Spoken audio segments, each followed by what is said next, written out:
ಎರಡೆರಡು ಹಬ್ಬ. ಹೌದು. ಹಬ್ಬದ ಪ್ರಿಪ್ರೇಷನ್ ಹೆಂಗಿದೆ ಅಂತ. ನಾವು ವಿಶೇಷವಾಗಿ ಜೋರಾಗಿ ಹಬ್ಬ ಮಾಡೋದು ಮನೆಯಲ್ಲಿ ಅಂದರೆ ರಂಜಾನ್ ಒಂದು ಬಿಟ್ಟರೆ ದೀಪಾವಳಿ. ತಾಯಿ ಎಲ್ಲ ಲಕ್ಷ್ಮೀ ಪೂಜೆ ಅದು ಇದು ಎಲ್ಲ ಗಾಡಿ ನಿಲ್ಲಿಸ್ಬಿಟ್ಟು ಎಲ್ಲ ಗಾಡಿ ಪೂಜೆ ಮಾಡಿ ದೀಪಾವಳಿ ಜೋರು ಮಾಡ್ತೀವಿ. ಯುಗಾದಿ ಅಷ್ಟೇ ಕಷ್ಟ ಮಾಡ್ತೀವಿ. ನಿಮ್ಮ ಫ್ಯಾಮಿಲಿ ಇದೆಯಲ್ಲ, ಯಾರೆಲ್ಲ ಲವ್ ಜಿಹಾದ್ ಅಂತ ಮಾತಾಡ್ತಾರೋ ಅಥವಾ ಯಾರೆಲ್ಲ ನಿಜವಾಗ್ಲೂ ಲವ್ ಜಿಹಾದ್ ಅಂತ ಮಾಡ್ತಿದಾರೋ ಅವ್ರೆಲ್ರಿಗೂ ಒಂದು ಮಾದರಿ. ಯಾಕೆ ಇದನ್ನ ಮಾತು ಹೇಳ್ತಿದೀನಿ ಅಂತಂದ್ರೆ, ಒಂದ್ ಕಡೆ ಪೂಜೆ ಆಗ್ತಾ ಇದ್ರೆ ಮತ್ತೊಂದ್ ಕಡೆ ನೀವು ನಮಾಜ್ ಮಾಡ್ತಾ ಇರ್ತೀರಾ. ನೀವು ರಾಜು ಸರ್ ಮೊದ್ಲೇ ಹೆಂಡತಿ ಮಗನ ಅಥವಾ ಎರಡನೇ ಹೆಂಡತಿ? ಮೊದ್ಲೇ ಹೆಂಡತಿ ಮಗ. ಇಬ್ರು ಹೆಂಡತಿ ಪ್ರೇಮ ಇದೆ, ಹೆಸರು ಪ್ರೇಮ. ಇಬ್ರ ಹೆಸರು ಪ್ರೇಮ. ಅದು ಕೋಇನ್ಸಿಡೆನ್ಸ್. ಅಷ್ಟು ಪ್ರೀತಿ ಮಾಡ್ತಿದ್ರು. ಪ್ರೇಮ ಮೇಡಮ್ ನಿಮ್ ಜೊತೆ ಹೆಂಗೆ? ನಮ್ ಜೊತೆ ಅವ್ರ ಮುಂಚೆ ಮಕ್ಕಳೇ ಇರಲಿಲ್ಲ. ಎಷ್ಟು ವರ್ಷ ಮದುವೆಗೆ ಎಷ್ಟು ವರ್ಷ ಮಕ್ಕಳಾಗಿದೆ ಹೇಳಿದ್ರೆ ಅತಿಶಯೋಕ್ತಿ ಆಗುತ್ತೆ. ಬಿಜಾಪುರ ಹತ್ರ ಒಂದು ದೇವರಿದೆ, ಅಲ್ಲಿ ಹೋಗಿ ಬಿಡ್ಕೊಂಡು ತಾಯಿ ಬೇಡ್ಕೊಂಡಿದ್ದು ನಾನು ಬಿಡ್ಕೊಂಡು. ಓ ಮೈ ಗುಡ್ನೆಸ್. ಈ ವರ್ಷ ಅವ್ರಿಲ್ಲ, ಅವ್ರು ಇಲ್ಲೇ ಇರೋ ಹಬ್ಬ ಮಾಡ್ಬೇಕು. ಕಷ್ಟ ಆಗುತ್ತೆ, ಅದು ಟ್ರೈ. ಸೊ ಎರಡೆರಡು ಜೊತೆ ಬಟ್ಟೆ, ಎರಡೆರಡು ಹಬ್ಬ. ಹೌದು. ಹಬ್ಬದ ಪ್ರಿಪ್ರೇಷನ್ ಹೆಂಗಿದೆ ಅಂತ. ನಾವು ವಿಶೇಷವಾಗಿ ಜೋರಾಗಿ ಹಬ್ಬ ಮಾಡೋದು ಮನೆಯಲ್ಲಿ ಅಂದರೆ ರಂಜಾನ್ ಒಂದು ಬಿಟ್ಟರೆ ದೀಪಾವಳಿ. ಯಾಕಂದರೆ ನಮ್ಮ ತಾಯಿ ಎಲ್ಲ ಲಕ್ಷ್ಮೀ ಪೂಜೆ ಅದು ಇದು ಎಲ್ಲ ಗಾಡಿ ನಿಲ್ಲಿಸ್ಬಿಟ್ಟು ಎಲ್ಲ ಗಾಡಿ ಪೂಜೆ ಮಾಡಿ ದೀಪಾವಳಿ ಜೋರು ಮಾಡ್ತೀವಿ. ಯುಗಾದಿ ಅಷ್ಟೇ ಕಷ್ಟ ಮಾಡ್ತೀವಿ. ರಂಜಾನ್ ಒಂದು ಆಬ್ವಿಯಸ್ಲಿ ಮಾಡೋದೇ ಅದೊಂದು ಹಬ್ಬ. ಅದು ತಂದೆಗೆ ಭಾಳ ಆಸೆ ರಂಜಾನ. ಬಕ್ರೀದ್ ಇದ್ರೆ ಅವರು ಎಲ್ಲ ಇದು ಮುಂದಿಂತೆಲ್ಲ ಹೊರ ಮಾಡಿರ್ತಿದ್ರು. ನಾವು ಬರೀ ಹಬ್ಬಕ್ಕೆ ಹೋಗಿರ್ತಿದ್ವಿ ಡ್ರಾಮಾ ಮುಗಿಸ್ಕೊಂಡು. ಈ ವರ್ಷ ಅವರಿಲ್ಲ, ಅವ್ರು ಇಲ್ಲೇ ಇರೋ ಹಬ್ಬ ಮಾಡಬೇಕು. ಕಷ್ಟ ಆಗುತ್ತೆ, ಅದು try. Okay. So Raju Talikoti sir ನಿಮ್ಗೆ ಏನಂತಿದ್ರು, ಕರಿತಿದ್ರು? ಬಶೀರ ಅಂತಿದ್ರು. ಬಶೀರಾ? ಬಶೀರ ಇಲ್ಲ ಬಶೀರ್, ಭಾಳ ಜನ ಇದ್ರು ಬಶೀರ್. ಉತ್ತರ ಕರ್ನಾಟಕದಲ್ಲಿ ಹಿಂಗೆ ಬಶೀರ್ ಅಂತ ಬಶೀರಾ ಅನ್ನೋದು. ತೀರಾ ಪ್ರೀತಿ ಬಂದ್ರೆ ಅಪ್ಪಾಜಿ ಬರ್ತ್ಯಾ ಅಂತಿದ್ರು. ಬರ್ತ್ಯಾ ಭರತ್ ಅಂತ ಒಂದ್ ದಿವಸ ಅಂತಿಲ್ಲ. ಬಸವ ಬಸ್ಯಾ ಬಸ್ಯ ಅದು ಯಾ ಅನ್ನೋದು ಮಾತ್ರ ಮಂಗೇನ್ ಬಾಲ ಮಾತ್ರ ಎಲ್ಲ ಕಡೆ. ಯಾಕಂದ್ರೆ ನಮ್ಮ ತಾಯಿ ತಂದೆಯವ್ರ ಹೆಸರು ಬಸವರಾಜ. ಓಕೆ. ಸೊ ನಂಗೆ ಫಸ್ಟಿಗೆ ಬಸವ ಅಂತಾನೆ ಇಟ್ಟಿದ್ರು. ಅದು ನಮ್ದು ಪರ್ಟಿಕ್ಯುಲರ್ ಆಗಿ ಪೇಪರಲ್ಲಿ ಬರ್ಬೇಕಲ್ಲ. ಸೊ ಬಶೀರ್ ಅಂತ ಮಾಡಿ ಆಮೇಲೆ ಇವತ್ತಿಗೂ ನಮ್ಮ ಅಜ್ಜಿ, ನಮ್ಮ ಅತ್ತೆ, ಮಾವ ಯಾರ್ಯಾರಿದ್ರೆ ಎಲ್ಲರೂ ಬಶ ಅಂತಾನೆ ಕರೀತಾರೆ. ನಿಮ್ಮ ಫ್ಯಾಮಿಲಿ ಇದೆಯಲ್ಲ, ಆಕ್ಚುಲಿ ಯಾರೆಲ್ಲ ಲವ್ ಜಿಹಾದ್ ಅಂತ ಮಾತಾಡ್ತಾರೋ ಅಥವಾ ಯಾರೆಲ್ಲ ನಿಜವಾಗ್ಲೂ ಲವ್ ಜಿಹಾದ್ ಅಂತ ಮಾಡ್ತಿದಾರೋ ಅವ್ರೆಲ್ರಿಗೂ ಒಂದು ಮಾದರಿ. ಯಾಕೆ ಇದನ್ನ ಮಾತು ಹೇಳ್ತಿದೀನಿ ಅಂತಂದ್ರೆ, ನಿಮ್ಗೆಲ್ಲ ಫ್ರೀಡಮ್ ಇದೆ ಅಲ್ಲಿ. ಒಂದ್ ಕಡೆ ಪೂಜೆ ಆಗ್ತಾ ಇದ್ರೆ ಮತ್ತೊಂದ್ ಕಡೆ ನೀವು ನಮಾಜ್ ಮಾಡ್ತಾ ಇರ್ತೀರಾ. ಆ ಸೀನ್ ನನ್ಗೆ ತಿಳಿಸ್ಕೊಡ್ಬೋದಾ? ಯಾವತ್ತಾದ್ರೂ ನಿಮ್ಗೆ ಏನಾದ್ರು ಮೆಮೊರೀಸ್ ಇದೆಯಾ? ಇಲ್ಲ, ಸಾಕಷ್ಟು ಇದೆ ರೀ. ನಾನು ಬಕ್ರೀದ್ ಹಬ್ಬದ ದಿವಸ, ರಂಜಾನ್ ಹಬ್ಬದ ದಿವಸ ನಾವು ವಿಶೇಷವಾಗಿ ಗೌರ್ಮೆಂಟ್ ಹಾಲಿಡೇ ಇದ್ರೆ ನಾವು ಬಂದೇ ಮಾಡಲ್ಲ ಶಿವನ. ಬಿಕಾಸ್ ಯಾಕಂದ್ರೆ ಅವ್ರು ಜಾಸ್ತಿ ಕ್ರೌಡ್ ಬರ್ತಾರೆ. ಎಷ್ಟೋ ಸಲ ನಮಾಜ್ ಮುಗಿಸ್ಕೊಂಡು ಓಡಿ ಬಂದು ನಾನು ಡ್ರಾಮಾಕ್ಕೆ ಹೋಗಿದ್ದೀನಿ. ಆಮೇಲೆ ಇವತ್ತಿಗೂ ಸ್ಟಿಲ್ ಎದ್ದ ತಕ್ಷಣ ನಾನು ಟಿಕೆಟ್ ಕೌಂಟ್ರಿಗೆ ನಾನೇ 2 ದಿನ ಟಿಕೆಟ್ ಬೆಳಗತ್ತೆ, ಕಾಪಾಡಪ್ಪ ರಾಘವೇಂದ್ರ ಅಂತೇಳಿ. ಸೊ ಎರಡೂ ನಮ್ದ್ರಲ್ಲಿ ಹಂಗೆ ಬ್ಯಾಲೆನ್ಸ್ ಇದೆ. ನೀವು ರಾಘವೇಂದ್ರನ್ ಪರಮ ಭಕ್ತರಂತೆ. ನಾನು ಪ್ರತಿ ವರ್ಷಕ್ಕೆ 1 ಸರಿ 2 ಸರಿ ಹೋಗ್ತೀನಿ. ಯಾವ ಕೆಲಸ ಇರಲಿ ಬಿಡ್ಲಿ, ಅಲ್ಲಿ ಹೋಗಿ ದರ್ಶನ ಮಾಡೋರು ನೀವು ಸಮಾಧಾನ ಆಗಿ. ಚಿಕ್ಕವನಿದ್ದಾಗಿಂದ ಇನ್ನೂ ನಮ್ಗೆ ಕಾಸ್ಟ್ ಯಾವುದು ಅಂತ ನಂಗೆ ಗೊತ್ತಿರಲಿಲ್ಲ. ಅವಾಗೆಲ್ಲ ಹಂಗೆ ಬೆಳೆದಿದ್ದು ನಾವು. ಇವಾಗ ನಮ್ಮ ಕಡೆ ಕೆಲವೊಂದು ಉತ್ತರ ಕನ್ನಡದಲ್ಲಿ, ನಮ್ಮ ಕೆಲವು ಜಿಲ್ಲೆದಲ್ಲಿ ಅದನ್ನ ಕೇಳೋದೇ ಇಲ್ಲ. ಕಲಾವಿದ್ರ ಬರ್ರಿ, ಕೂಡ್ರಿ, ತಿನ್ರಿ, ಉಣ್ರಿ, ಲೈಕ್ ಹಿಂಗೆ. ರಾಯರಿದ್ದಾರೆ, ನಂಬಿಕೆ ಇಡು ಅಂತ ಅಂತಾರೆ. ತುಂಬಾ ಜನರ ಲೈಫಲ್ಲೂ ಸಾಕಷ್ಟು ಮಿರಾಕಲ್ಸ್ಗಳಾಗಿರೋದಿದೆ. ನಿಮ್ಮ ಜೀವನದಲ್ಲಿ ಸಾಕಷ್ಟಾಗಿದೆ. ನಾನು ಎಷ್ಟು ಸಲ ಬೇಜಾರಾಗಿ ಅಪ್ ಆ್ಯಂಡ್ ಡೌನ್ಸ್ ನಾನು ನೋಡಿ 18 ವರ್ಷದಲ್ಲಿ, ಅಂದರೆ ನಾನು ಚಿಕ್ಕವನಿದ್ದಾಗೆ ಜವಾಬ್ದಾರಿ ತೊಗೊಂಡ್ಬಿಟ್ಟೆ. ತಂದೆಯವ್ರದ್ದು ರೂಲ್ಸ್ ಅಪ್ರೋಚ್ ಮಾಡಲ್ಲ. ಫಸ್ಟ್ ಆಫ್ ಆಲ್ ಬಿಸ್ನೆಸ್ ನೀನು ಹಣೆ ಬರ. ಇವನ್ ನಮ್ಮ ತಂದೆ ನನ್ನ ಹತ್ರ ಆ್ಯಕ್ಟಿಂಗ್ ಬಂದರು, ಪೇಮೆಂಟ್ ಮಾತಾಡಿ ಪೇಮೆಂಟ್ ಕೊಟ್ಟರೆ ಕೆಲಸ ಮಾಡ್ತಿದ್ರು. ಅಷ್ಟು ಕಟ್ನಿಟ್ಟು. ಸೊ ಅಂಥವೆಲ್ಲ ಅಪ್ ಆ್ಯಂಡ್ ಡೌನ್ಸ್ ಬಂದಾಗೆಲ್ಲ ಸಾಕಪ್ಪ, ಯಾಕೆ ಬೇಡ ಅಂತೈತೆ. ಅವಾಗೆಲ್ಲ ರಾಯರೇ ನನಗೆ ದಾರಿ ತೋರಿಸಿದ್ರು. ನಿನಗೋಸ್ಕರ ಬೇರೆ ದಾರಿ ಇದೆ ಅಂತೇಳಿ. ಸೊ ಹಂಗೆ ಮಾಡ್ತಾ ಬಂದೆ. ಮುಸ್ಸಂಜೆ ಮಹೇಶ್ವರ್ ಸಿಕ್ಕರು, ಅವ್ರ ಜೊತೆಗೆ ಒಂದು ಮೂವಿ ಮಾಡಿದೆ. ವಿಲನ್ ಆಗಿ ಮಾಡಿದೆ. ದೇವರಾಜ್ ಸರ್ ಹೀರೋ ಅದಕ್ಕೆ. ಆಮೇಲೆ ಮೇಘನಾ ಅವರು ಹೀರೋಯಿನ್ ಆಗಿದ್ರು. ಅದಾದ್ಮೇಲೆ ಒಂದು ಮಾಡಿದೆ. ಅದಾದ್ಮೇಲೆ ಮೊನ್ನೆ ರೀಸೆಂಟಾಗಿ ವಿಕ್ಕಿ ಅಂತೇಳಿ ಹೀರೋನೇ ಮಾಡಿದೆ. ಅದೇ ನಮ್ಮ ತಂದೆಯವ್ರ ಜೊತೆಗೆ ನಾನು ಲಾಸ್ಟ್ ಆ್ಯಕ್ಟ್ ಮಾಡಿದ್ದೆ. ಅವ್ರದ್ದು ಆಲ್ಮೋಸ್ಟ್ ಆಲ್ ಲಾಸ್ಟ್ ಮೂವಿ ಅದೇ ವಿಕ್ಕಿ. ಶೈನ್ ಶೆಟ್ಟಿ ಇಲ್ಲ ಶೈನ್ ಶೆಟ್ಟಿ ಅವ್ರ ಜೊತೆ ಮಾಡಕ್ ಹೋಗಿದ್ರು. ಒಂದ್ ದಿವಸ ಶೂಟಿಂಗ್ ಆಗಿತ್ತು. ಅಲ್ಲಿ ಹಂಗೆ ಇನ್ಸಿಡೆಂಟ್ ಆಗಿದ್ದು.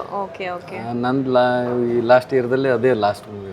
ಅದಾದ್ಮೇಲೆ ಒಂದೆರಡು ಅದಕ್ಕೂ ಮುಂಚೆ ಮಾಡಿದ್ದಾರೆ, ಇನ್ನೂ ರಿಲೀಸ್ ಆಗಿಲ್ಲ. ನೀವು ರಾಜು ಸರ್ ಮೊದಲೇ ಹೆಂಡತಿ ಮಗನ ಅಥವಾ ಎರಡನೇ ಹೆಂಡತಿ? ಮೊದಲೇ ಹೆಂಡತಿ ಮಗ. ಇಬ್ರು ಹೆಂಡತಿ ಪ್ರೇಮ ಇದೆ, ಹೆಸರು ಕನ್ಫ್ಯೂಸ್. ಪ್ರೇಮ, ಇಬ್ಬರ ಹೆಸರು ಪ್ರೇಮ. ಅದು ಕೋಇನ್ಸಿಡೆನ್ಸ್. ಅಷ್ಟು ಪ್ರೀತಿ ಮಾಡ್ತಿದ್ರ? ಇಲ್ಲ ಕೋಇನ್ಸಿಡೆನ್ಸ್ ಅದು. ಓಕೆ. ಪ್ರೇಮ್ ರಾಜ್ ಅಂತೇಳಿ. ಸರ್ ಇಬ್ರು ಒಂದೇ ಮನೇಲಿ ಇದ್ದಾರೆ? ಒಂದೇ ಮನೆ. ನಿಮ್ಗೆ ಯಾರಿಗೆ ಬಂದು ನೋಡಿದ್ರಿಗೆ ಅನ್ಸೋದೇ ಇಲ್ಲ. ಇವರು ಅಕ್ಕ ತಂಗಿನೇ ಇರ್ಬೋದು ಅನ್ಕೋತಿರೋ ಹೊರತಾಗಿ ಅವರು ಆ ಥರ ನೋಡ್ಕೊಂಡಿದ್ರು. ಓಕೆ, ಮತ್ತೆ ನೀವು ಅದನ್ನ ಅಕ್ಸೆಪ್ಟೆನ್ಸಿ ಹೆಂಗ್ ಬಂತು ಸರ್ ನಿಮ್ಗೆ? ನಾವೆಲ್ಲ ಚಿಕ್ಕವರಿದ್ವಿ, ನಮ್ಗೆ ಅದು ಗೊತ್ತೂನೇ ಇರಲಿಲ್ಲ. ಮದುವೆಯಾಗಿ ಎಷ್ಟೋ ವರ್ಷಕ್ಕೆ ನಮ್ಗೆ ಗೊತ್ತಾಗಿದೆ. ಅಂದ್ರೆ ಮುಂಚೆ ಬೇರೆ ಇದ್ರು, ಆಮೇಲೆ ಇಂಟ್ರೊಡ್ಯೂಸ್ ಮಾಡಿಸಿದ್ದ, ಹೆಂಗೆ ಇದು? ಮುಂಚೆ ಬೇರೆನೇ. ಹೆಂಗಾಗಿದ್ದು? ರಾಜು ಸರ್ ಎರಡೂನು ಲವ್ ಮ್ಯಾರೇಜ್? ಹೌದು. ಅದ್ರ ಬಗ್ಗೆ ರಾಜು ಸರ್ ಲವ್ ಮ್ಯಾರೇಜ್ ಬಗ್ಗೆ ತಿಳಿಸಿ. ಅಲ್ಲ, ನಂಗೆ ಅಷ್ಟು ಗೊತ್ತಿಲ್ಲ, ಯಾಕಂದ್ರೆ ನಾನು ಹುಟ್ಟಿರ್ಲಿಲ್ಲ ಅವಾಗ. ಓಕೆ. ನಮ್ಮ ಮಮ್ಮಿನಂದ್ರೆ ಅವ್ರು ಸಿಕ್ಕಾಪಟ್ಟೆ ಪ್ರೀತಿ ಮಾಡ್ತಾನೆ ಇದ್ರು. ಅದು ಯಾವಾಗ ಅವ್ರ ಮೇಲೆ ಪ್ರೀತಿ ಆಯಿತು ಗೊತ್ತಿಲ್ಲ, ಯಾವಾಗ ಮದುವೆ ಆಯಿತು ಗೊತ್ತಿಲ್ಲ. ಬಟ್ ಅವ್ರು ಮದುವೆ ಆಗದೇ ಇದ್ರು ನಮ್ಮ ಚಿಕ್ಕಮ್ಮನೇ, ಬಿಕಾಸ್ ನಮ್ಮ ದೊಡ್ಡಮ್ಮರ ತಂಗಿನೇ ಇರೋದ್ರಿಂದ ನಾವು ಚಿಕ್ಕಮ್ಮ ಹುಟ್ಟಿದಾಗಿಂದ ಅನ್ಕೊಂತ ಬಂದಿದ್ವಿ. ಆಫ್ಟರ್ ಮ್ಯಾರೇಜ್ ಆದಮೇಲೆ ಎಷ್ಟೋ ವರ್ಷ ಆದಮೇಲೆ ಗೊತ್ತಿರಲಿಲ್ಲ ನಮಗೂ. ಆಮೇಲೆ ಬರ್ತಾ ಗೊತ್ತಾಯಿತು. ಸೊ ಚಿಕ್ಕಮ್ಮನೇ ಇದ್ರಲ್ಲ, ಈಗೂ ಚಿಕ್ಕಮ್ಮನೇ ಯಾವ್ದಾದ್ರು ಬಿಡು ಅಂತೇಳಿ ನಾವು ಇಲ್ಲಿವಿ. ಅಂದ್ರೆ ಸರ್ ಅಷ್ಟು ಅಡ್ಜಸ್ಟ್ಮೆಂಟ್ ಅಲ್ಲಿ ಹೆಂಗೆ? ಅತ್ತೆ ಸೊಸೆನೇ ಇರದೇ ಇರೋ ಕಾಲ ಇದು. ಇಬ್ರು ಹೆಂಡ್ತಿಯರು ಅಷ್ಟು ಅಡ್ಜಸ್ಟ್ಮೆಂಟ್ ಅಲ್ಲಿ ಹೆಂಗಿರ್ತಿರು? ಆಕ್ಚುಲಿ ನಮ್ಮ ಮಮ್ಮಿ ಯಾಕಂದ್ರೆ ಅವ್ರು ಯಾವತ್ತು ಒಂದ್ಸಲ 2-3 ಸಲ ಜಗಳ ಆಡಿದ್ ಬಿಟ್ರೆ ಯಾವತ್ತೂ ಅವ್ರನ್ನ ಆ ಥರ ನನ್ನ ಸೌತಿ ಲೈಕ್ ಆ ಥರ ನೋಡೇ ಇಲ್ಲ. ತಂಗಿನೇ ಅಂತನೂ ಮಾತಾಡ್ತಿದ್ರು, ಮುಂಚೆಯಿಂದನೂ ಮಾತಾಡ್ತಿದ್ರು. ಸೊ ಅವ್ರಿಗೂ ಅಂತ ಇದಾಗಲಿಲ್ಲ. ನಮ್ಮ ತಂದೆ ಇಲ್ಲ ಅಂದ್ರೂ ನಮ್ಮ ಮಮ್ಮಿ ಮಾತಿ ಕೇಳ್ತಾರೆ, ಹೆಂಗಂತೆ ಹಂಗಕ್ಕ ಅಂತಾರೆ. ಅವರು ಅಷ್ಟೇ. ಅಂದ್ರೆ ನಿಮ್ ತಾಯಿ ಅಷ್ಟು ದೊಡ್ಡ ಗುಣ, ಅಷ್ಟು ಧಾರಾಳ ಗುಣ. ಅವರಿಂದನೇ ಅದು ಸಾಧ್ಯ. ಇಲ್ಲಾಂದ್ರೆ ಅವ್ರ ಜಾಗದಲ್ಲಿ ಬೇರೆ ಯಾರಾಗಿದ್ರು ಮನೆ 1-3 ಬಾಗಿಲು ಆಗಿ ಹೋಗಿದ್ರು. ಹೌದೌದೌದು, ಕೋರ್ಟು ಕಚೇರಿ ಹಂಗೆ ಹಿಂಗೆ ಎಲ್ಲ ಆಗಿರೋದು. ಅವರಿಂದ ಇಷ್ಟು ಅನ್ಯೋನ್ಯತೆಯಾಗಿ ಬದುಕ್ತಾ ಇದೀವಿ ಅಂದ್ರೆ ರಾಜು ತಾಳಿಕೊಟ್ಟಿಯವ್ರಿಗಿಂತ ಪ್ರೇಮ ತಾಳಿಕೊಟ್ಟಿ ಅಂದ್ರೆ ನಮ್ಮ ತಾಯಿ ಅವರು ಇದು ಇದಕ್ಕೆ ಎಲ್ಲ ಫೌಂಡೇಶನ್ ಕೆಳಗಡೆ. ನಮ್ಗೆ ಅಟ್ಲೀಸ್ಟ್ ನಾವು ತಂದೇರ್ ಬಿಡಿ, ಅವ್ರು ಲವ್ ಮಾಡ್ತಿದ್ರು, ಮದುವೆ ಆಗಿದ್ರು. ನಮ್ಮ ಮನಸ್ಸಲ್ಲಿ ನಮ್ಮ ತಾಯಿನೂ ಅವಳು 2ನೇ ಹೆಂಡತಿ ಲೈಕ್ ಆ ಥರ ಎಂದೂ ಇಲ್ಲ. ಬೈತಿದ್ರು ನಮಗೆ, ಉಂಡಾಳಿಲಿ ಕೇಳ್ರಲೆ, ತಿಂದಾಳಿಲಿ ಕೇಳ್ರಲೆ, ಹೋಗಿ ಕೊಟ್ಟು ಬರಲಿ, ಲೈಕ್ ರಿಯಲಿ ಪ್ರಾಮಿಸ್ ಆ ಥರ ಇದ್ದಂಗೆ. ಹಂಗಾಗಿರೋದ್ರಿಂದ ನಮ್ಗೆ ಯಾವಾಗ ಆ ಥರ ಫೀಲ್ ಬಂದಿಲ್ಲ. ನಾವು ಇವತ್ತಿಗೂ ಅವ್ರು ಹೆಂಗೆ ಪ್ರೇಮ ಮೇಡಮ್ ನಿಮ್ಮ ಜೊತೆ ಹೆಂಗೆ? ನಮ್ಮ ಜೊತೆಗೆ ಮುಂಚೆಯಿಂದಾನೆ. ಅವ್ರಿಗೆ ಮುಂಚೆ ಮಕ್ಕಳೇ ಇರಲಿಲ್ಲ, ಎಷ್ಟು ವರ್ಷ ಮದುವೆಯಾಗಿ ಎಷ್ಟೋ ವರ್ಷ ಮಕ್ಕಳಾಗಿರಲಿಲ್ಲ. ಪ್ರಾಮಿಸ್ ಹೇಳಿದ್ರೆ ಅತಿಶಯೋಕ್ತಿ ಆಗುತ್ತೆ. ಬಿಜಾಪುರ ಹತ್ರ ಒಂದು ದೇವರಿದೆ, ಅಲ್ಲಿ ಹೋಗಿ ಬೇಡ್ಕೊಂಡಿದ್ದು ನಾನು ಬೇಡ್ಕೊಂಡಿದ್ದು. ಓ ಮೈ ಗುಡ್ನೆಸ್. ನನ್ ಮುಂದೆ ಬಂದು ಹೇಳಕ್ಕೆ ನಮ್ಮ ಚಿಕ್ಕಮ್ಮ ಹಿಂಗಾತ್ಲಿ ಆಗೋಲ್ತೆ, ಪ್ರತಿ ಸಲನೂ ತೊಂದರೆ ಆಗ್ತಿತ್ತು. ಅಲ್ಲಿ ಹೋಗಿ ಬಿಡ್ಕೊಂಬಮ್ಮ ಲೈಕ್ ಆ ಥರ ಎಲ್ಲ ಆಗ್ತಿತ್ತು. ನಿಲ್ತಾನೆ ಇರಲಿಲ್ಲ ಒಟ್ಟು. ಸೊ ಅಲ್ಲಿಗೆ ನಾವು ಆಲ್ರೆಡಿ ನಾವು SSLC ಒಂದು ಮೆಚುರಿಟಿಗೆ ಬಂದಿದ್ವಿ. ಮಾತಾಡ್ತಿದ್ರು ಲೈಕ್ ನಮ್ಮ ತಾಯಿ ಹೆಂಗೆ ನಮ್ಮ ಜೊತೆ ಮಾತಾಡ್ತಾಳೆ ಹಂಗೆ ಮಾತಾಡ್ತಿದ್ದೆ. ಸೊ ಅವಾಗ ಅಲ್ಲಿ ಹೋಗಿ ಬಿಡ್ಕೊಂಬಂದಿದ್ದೆ ನಾನು. ಅವಾಗ ಅವ್ರಿಗೆ ಅಲ್ಲಿಂದ ಹೆಣ್ಮಗು ಆಯ್ತು, ಮತ್ತೆ ಒಂದು ಹೆಣ್ಮಗು ಆಯ್ತು. ಈಗ 2 ಹೆಣ್ಮಕ್ಳು ಇದ್ದಾರೆ, ಓದ್ತಾ ಇದ್ದಾರೆ. ಓಕೆ. ಸೊ ನೀವು 3 ಜನ?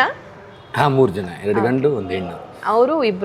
ಅವರಿಬ್ರು ಟೋಟಲ್ 5 ಜನ. ಎಲ್ಲ ಜವಾಬ್ದಾರಿ ನಿಮ್ಮ ಹೆಗಲ ಮೇಲೆ. ಈ ಮುಂಚೆ ಸ್ವಲ್ಪ ಇತ್ತು, ಈಗ ಜಾಸ್ತಿ ಹೆಗಲ ಜವಾಬ್ದಾರಿ ತೊಗೊಂಡು ಹೋಗ್ಬೇಕಾಗಿತ್ತು. ಏನೇನು ಮಾಡ್ತಾರೆ? ಆಮೇಲೆ ಮತ್ತೊಂದು ಹೇಳಬೇಕು, ಭರತ್ ಅವರ ಸಿಸ್ಟರು ನಮ್ಮೂರು ಸೊಸೆ, ನಮ್ಮೂರಲ್ಲಿದ್ದಾರೆ, ಬ್ಯಾಡಗಿ ಸೊಸೆ ನಿಮ್ಮ ತಂಗಿ. ಸೊ ನೀವು 3 ಜನ ಮತ್ತೆ ಇನ್ನಿಬ್ರು ಹೆಣ್ಮಕ್ಳು, ಟೋಟಲ್ ನಿಮಗೆ 4 ಜನ ಸಿಬ್ಲಿಂಗ್ಸ್ ಇದ್ದಾರೆ. ಅವ್ರ ಬಗ್ಗೆ ಏನು ಹೇಳ್ತೀರಿ? ಯಾರ್ಯಾರು ಏನೇನು ಮಾಡ್ತಾರೆ? ಎಲ್ರಿ, ನಾವು ನಮ್ಮ ತಂಗಿನಂತೂ ಬೆಳಗ್ಗೆ ಕೊಟ್ಟಿದ್ದೀವಿ. ತಮ್ಮ ನನ್ನ ಜೊತೆಗೆ ಇವಾಗ ಡ್ರಾಮಾದಲ್ಲಿ ಕೆಲಸ ಮಾಡ್ತಾ ಇದ್ದಾನೆ. ಅವನು ಇಷ್ಟು ದಿವಸ ಬೇರೆ ಕಡೆ ಇದ್ದ, ತಂದೆಯವ್ರ ಜೊತೆ ಸ್ವಲ್ಪ ವಾದ ವಿವಾದ ಆಗಿ ಇವಾಗ ತಂದೆಯವ್ರು ತಿರ್ಕೊಂಡ್ಮೇಲೆ ಇಬ್ಬರು ಒಟ್ಟಿಗೆ ಸೇರಿ ನಾಟಕ ಕಂಪ್ನಿ ನಡೆಸಾಕತ್ತೀವಿ. ಎಲ್ಲ ಕಡೆ ಚಲೋ ನಡೆದಾವೆ. ಅವರಿಬ್ಬರು ಇನ್ನೂ ಓದ್ತಾ ಇದ್ದಾರೆ, ನಮ್ಮ ಚಿಕ್ಕಮ್ಮನ ಮಕ್ಕಳು. ಅವ್ರೇನು ಓದ್ತಿದ್ದಾರೆ ಸರ್? ಒಬ್ಳು ಇವಾಗ 9th ಇದ್ದಾಳೆ, ಒಬ್ಳು SSLC ಇದೆ. ಇನ್ನೂ ಚಿಕ್ಕವರು. ಅವ್ರು ಯಾರು ನಮ್ಮ ಇದರಲ್ಲಿ ಯಾರನ್ನೂ ನಾವು ಹೆಣ್ಮಕ್ಳು ಬಂದಿಲ್ಲ ವಿಶೇಷವಾಗಿ. ನಾವೇ 2 ಗಂಡ್ಮಕ್ಳು ಬಂದಿದ್ದೀವಿ. ನಮಗೆ ಮುಗೀತು. ಅವ್ರಿಗೆ ಇಂಟ್ರೆಸ್ಟ್ ಇದ್ರೆ? ಇಲ್ಲ, ಇಂಟ್ರೆಸ್ಟ್ ಒಬ್ಳಿಗಿದೆ, ಮಾಡ್ತಾಳೆ. ನಮ್ಮ ತಂದೆಯವರು ಅಲ್ಲಿ ಇಲ್ಲಿ ಕೋಚಿಂಗ್ ಹಾಕಿದ್ರು. ಬಟ್ ಬೈ ಬರ್ತ್ ಬ್ಲಡ್ ಇದೆ, ಅವಳು ಮಾಡ್ತಾಳೆ. ಚಿಕ್ಕವಳಿದ್ದಾಳೆ ಒಬ್ಳು, ಮಾಡ್ತಾಳೆ. ಶಬ್ನಮ್ ಅಂತ. ಇಲ್ಲ ಹಂಗೆ ಜೊತೆಗೆ ಮಾಡಿಲ್ಲ, ಬಟ್ ಅವಳು ಕ್ಯೂರಿಯಾಸಿಟಿ ಹೊರಗಡೆ ಎಲ್ಲ ಸ್ಕೂಲಲ್ಲಿ ಗೀಲಲ್ಲಿ ಮಾಡ್ತಾ ಇದ್ದಾಳೆ.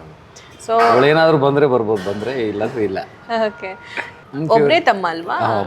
ಯಾರು ಸಿಬ್ಲಿಂಗ್ಸ್ ಅಲ್ಲಿ ತುಂಬಾ? ನಂಗೆ ನಮ್ಮ ತಂಗಿ ಹೀನಾನೇ ಬ್ಯಾಡಗಿ ಕೊಟ್ಟಿರೋದು. ಅವಳ ನಂಗೆ ಏನಿದ್ರು ಅವಳ ಮಾತಾಡ್ತಿರ್ತಾಳೆ.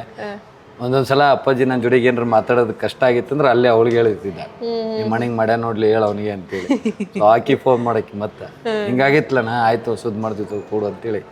ನಮ್ಮ ತಂಗಿ ನಂಗೆ favourite, all time favourite. Okay. ನಿಮ್ಮ 2ನೇ ತಾಯಿ ನಿಮ್ಮ ಜೊತೆ ಹೇಗೆ? ಚೆನ್ನಾಗಿದ್ದಾರೆ. ನಾನು ಇವತ್ತಿಗೂ ಫೋನ್ ಅವರೇ ಮಾಡ್ತಾರೆ, ಹೆಂಗೆ ಉಂಡಿ ತಿಂದೆ. ನಾನು ಇನ್ನೊಂದ್ಸಲ ಬಿಡ್ಬೋದು, ಬಟ್ ಅವ್ರು ಮಾಡಿ ನಂಗೆ ಮಾತಾಡ್ತಾರೆ, ಆರಾಮಿದ್ದೀರಾ, ಬಾ, ಈಗ ನಾಳೆ ಹಬ್ಬ ಐತಿ, ಜಲ್ದಿ ಬಾ ಬಾ ಬಾ ಬಾ ಸರಿ ಬರ್ತೀನಿ ಅಂತ. ಓಕೆ. ನಮಸ್ಕಾರ, ನಿಮ್ಮೆಲ್ಲರಿಗೂ ಚಂದ್ರಮಾನ ಯುಗಾದಿಯ ಹಾರ್ದಿಕ ಶುಭಾಶಯಗಳು. ಇವತ್ತಿನ ಈ ಸ್ಪೆಷಲ್ ಇಂಟರ್ವ್ಯೂ ಇದೆಯಲ್ಲ, ನಿಮಗೆ ಹಳೆ ಬೇರು ಹೊಸ ಚಿಗುರಿನ ಪರಿಚಯ ಮಾಡಿಕೊಡುತ್ತೆ. ಒಂದು ರಂಗಭೂಮಿಯ ದೈತ್ಯ ಪ್ರತಿಭೆ. ಆ ಪ್ರತಿಭೆಯನ್ನು ಕನ್ನಡದ ಅಪ್ಪಟ ಕನ್ನಡ ಜನ ಕನ್ನಡಿಗರು ಪ್ರತಿನಿತ್ಯ ಸ್ಮರಿಸ್ತಾ ಇದ್ದಾರೆ ಅಥವಾ ಬೋರ್ ಆದಾಗ ಸ್ಮರಿಸ್ತಾ ಇದ್ದಾರೆ. ಅಯ್ಯೋ ಅವ್ರು ಇದ್ದಿದ್ದಿದ್ರೆ ಎಂಥ ಚೆನ್ನಾಗಿರ್ತಿತ್ತು, ನಮ್ಗೆ ಒಳ್ಳೆ ಎಂಟರ್ಟೈನ್ಮೆಂಟ್ ಕೊಡೋರು ಅವರು, ಒಳ್ಳೆ ಕನ್ನಡ ಕೇಳ್ತಿದ್ವಿ ನಾವು, ಅದೂ ಕೂಡ ಉತ್ತರ ಕರ್ನಾಟಕ ಭಾಷೆಯ ಕನ್ನಡ. ಸ್ಪೆಷಲಿ ಉತ್ತರ ಕರ್ನಾಟಕ ಭಾಗದಲ್ಲಿ ಜಾತ್ರೆ ಬಂತಂತೂ ಅಯ್ಯೋ ಇವ್ರನ್ನ ಮಿಸ್ ಮಾಡ್ಕೊಳ್ತಿದ್ದೀವಲ್ಲ ಅನ್ನುವಂತಹ ಆ ಅನುಭವ ಸಾಕಷ್ಟು ಜನರಿಗೆ, ಲಕ್ಷಾಂತರ ಜನ ಅವರಿಗಾಗುತ್ತೆ. ನಾ ಆಗಲೇ ಹೇಳ್ದಂಗೆ ಹಳೆ ಬೇರು ಹೊಸ ಚಿಗುರು ಅನ್ನುವ ಹಾಗೆ ಆ ಬೇರಿತ್ತಲ್ಲ ಅದರ ಚಿಗುರನ್ನು ಇವತ್ತು ನನ್ನ ಈ ಇಂಟರ್ವ್ಯೂವಲ್ಲಿ ಪರಿಚಯ ಮಾಡಿಕೊಡ್ತಾ ಇದ್ದೀನಿ. ಇವರು ಕರ್ನಾಟಕಕ್ಕೆ ಅಪ್ಪಟ ಕನ್ನಡಿಗರಿಗೆ ಚಿರಪರಿಚಿತರು. ಸ್ಪೆಷಲಿ ಉತ್ತರ ಕರ್ನಾಟಕ ಭಾಗದಲ್ಲಂತೂ ಇವರು ತುಂಬಾ ಫೇಮಸ್. ಒಂದು ರಂಗಭೂಮಿ ಕಲಾವಿದರಾಗಿಯೂ ಕೂಡ ಇವರು ಸಾಕಷ್ಟು ಹೆಸರು, ಕೀರ್ತಿ, ಜವಾಬ್ದಾರಿಯನ್ನು ಗಳಿಸಿದ್ದಾರೆ. ಅದೇ ರೀತಿಯಾಗಿ ಒಬ್ಬ ಮನೆಗೆ ಒಳ್ಳೆಯ ಯಜಮಾನರಾಗಿದ್ದಾರೆ, ಒಂದು ಕಂಪನಿಗೆ ಒಳ್ಳೆಯ ಯಜಮಾನರಾಗಿದ್ದಾರೆ. ಅವರೇ ದಿವಂಗತ ರಾಜು ತಾಳಿಕೋಟಿ ಸರ್ ಅವರ ಮಗ ಭರತ್ ರಾಜ್. ನಮಸ್ಕಾರ, ಕಾರ್ಯಕ್ರಮಕ್ಕೆ ಸ್ವಾಗತ. ಯುಗಾದಿ ಹಬ್ಬದ ಶುಭಾಶಯಗಳು. ನಿಮಗೂ ಕೂಡ ಯುಗಾದಿ ಹಬ್ಬದ ಶುಭಾಶಯ. ಆ್ಯಕ್ಚುಲಿ ನಾನು ಡಬಲ್ ಹೇಳಬೇಕು, ಯುಗಾದಿ ಹಬ್ಬ ಮತ್ತು ರಂಜಾನ್ ಹಬ್ಬದ ಶುಭಾಶಯಗಳು. ನಿಮಗೂ ಕೂಡ ಮತ್ತು ನಿಮ್ಮ ವೀಕ್ಷಕರಿಗೆಲ್ಲರಿಗೂ ರಂಜಾನ್ ಹಬ್ಬದ ಹಾಗೂ ಯುಗಾದಿ ಹಬ್ಬದ ಶುಭಾಶಯ. ಸೊ ಹೇಗೆ ಸೆಲೆಬ್ರೇಟ್ ಮಾಡ್ತೀರಿ ಯುಗಾದಿ ರಂಜಾನ್ ಒಟ್ಟೊಟ್ಟಿಗೆ ಬಂದಿದೆ 2/19? ವಿಶೇಷವಾಗಿ ಕಂಪ್ನಿಯಲ್ಲೇ ಮಾಡ್ತೀವಿ ನಾವು ಯಾವಾಗಲೂ, ಎಲ್ಲ ಕಲಾವಿದರ ಜೊತೆ ಸೇರಿ. ಯಾರಿಗೊಬ್ಬರಿಗೆ ರೇರ್ ರಜೆ ಬೇಕಂದ್ರೆ ಕೊಟ್ಟಿರ್ತೀವಿ, ಇಲ್ಲಾಂದ್ರೆ ಸ್ಪೆಷಲಿ ನಾಟಕ ಕಂಪ್ನಿಯಾಗ ಎಲ್ಲ ಸುರ್ಕುನ್ಮಾನು ಇರ್ತೈತಿ, ಈ ಕಡೆ ಯುಗಾದಿದು ಒಬ್ಬಟ್ಟು ಇರ್ತೈತಿ. ನಾಟಕ ಕಂಪ್ನಿ ಬಗ್ಗೆ ನಾನು ತಿಳ್ಕೊಬೇಕು ಅನ್ನೋ ಕ್ಯೂರಿಯಾಸಿಟಿ ನಾನು ಚಿಕ್ಕವಳಿದ್ದಾಗಿಂದನೂ ಇದೆ. ನಾನು ಚಿಕ್ಕವಳಿದ್ದಾಗ 1-2 ನಾಟಕ ನೋಡಿರೋ ನೆನಪು ಮಾತ್ರ. ಬಟ್ ನಾನು ಡ್ರಾಮಾ ನೋಡಲೇಬೇಕು, ಆ ಟೆಂಟಲ್ಲೇ ನೋಡಬೇಕು, ಆ ಸೆಟ್ಟಲ್ಲೇ ನೋಡಬೇಕು ಅನ್ನೋದು ನನ್ನ ಚೈಲ್ಡ್ಹುಡ್ ಡ್ರೀಮ್. ಭರತ್ ಸರ್ ನೋಡಿ, ರಾಜು ಸರ್ ಅಂತಲೇ ಬರ್ತಿದ್ದಾರೆ. ಎಲ್ಲರೂ ನಾನು ನೋಡಿದ್ರೆ ಅವ್ರ ಹೆಸರು ನೆನಪು ಮಾಡ್ತಾರೆ, ಹಂಗೆ ಅನ್ಸುತ್ತೆ. ನಿಮ್ಗೆ ಆಸೆನ ಆದಷ್ಟು ಬೇಗ ನಾವು ಈಡೇರಿಸ್ತೀವಿ. ಡೆಫಿನೆಟ್ಲಿ ಯಾವಾಗಾದ್ರೂ ಬನ್ನಿ ನಮ್ಮ ಕಂಪ್ನಿಗೆ. ನಿಮ್ಮ ತುಂಬ ಒಳ್ಳೆ ಫ್ರೆಂಡು, ನಿಮ್ಮ ಅತ್ಯಾಪ್ತರು ನನ್ನನ್ನು ಇನ್ವೈಟ್ ಮಾಡಿದ್ರು. ಆ್ಯಕ್ಚುಲಿ ನಾನು ಬರೋಕ್ಕಾಗಿರಲಿಲ್ಲ ಆವಾಗ, ಬಟ್ ಡೆಫಿನೆಟ್ಲಿ ನಾನು ಈ ಸಲ ಬಂದಾಗ ಬಂದೇ ಬರ್ತೀನಿ. ಖಂಡಿತ ಬರ್ರಿ. ಮತ್ತೆ ಹೇಗಿದೆ ಜೀವನ? ತಂದೆ ಇಲ್ಲದೆ ಇರೋ ಜೀವನ ಒಂಚೂರು ಕಷ್ಟ ಆಗ್ತಿದೆ.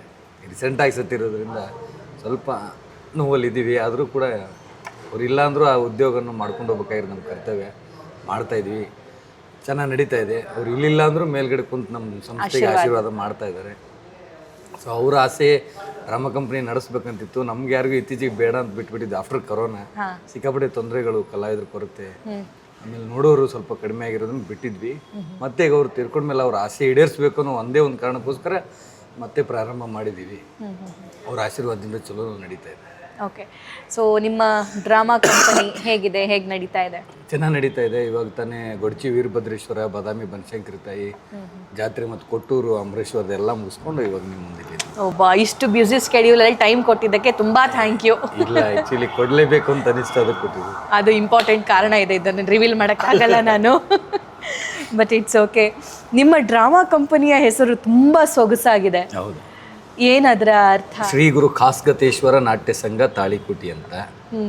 ಸೊ ತಾಳಿಕೋಟಿ ಅಜ್ಜರು ನಮ್ಮ ತಂದೆಯವರು ಆ ಮಠದಲ್ಲಿ ಕಲ್ತಿರೋದ್ರಿಂದ ಅದೇ ಮಠದ ಹೆಸರು ಇಟ್ಕೊಂಡು ಸಂಸ್ಥೆ ಪ್ರಾರಂಭ ಮಾಡಿದರು. ಇವಾಗ ನಾವು ಅದನ್ನು ಮುನ್ನಡೆಸ್ಕೊಂಡು ಹೋಗ್ತಾ ಇದ್ದೀವಿ. ಭರತ್ ಅಲಿಯಾಸ್ ಬಶೀರ್ ಅಥವಾ ಬಶೀರ್ ಅಲಿಯಾಸ್ ಭರತ? ನೀವು ಬಶೀರ್ ಅಲಿಯಾಸ್ ಭರತ್, ಭರತ್ ಅಲಿಯಾಸ್ ಬಶೀರ್ ಅಲ್ಲ.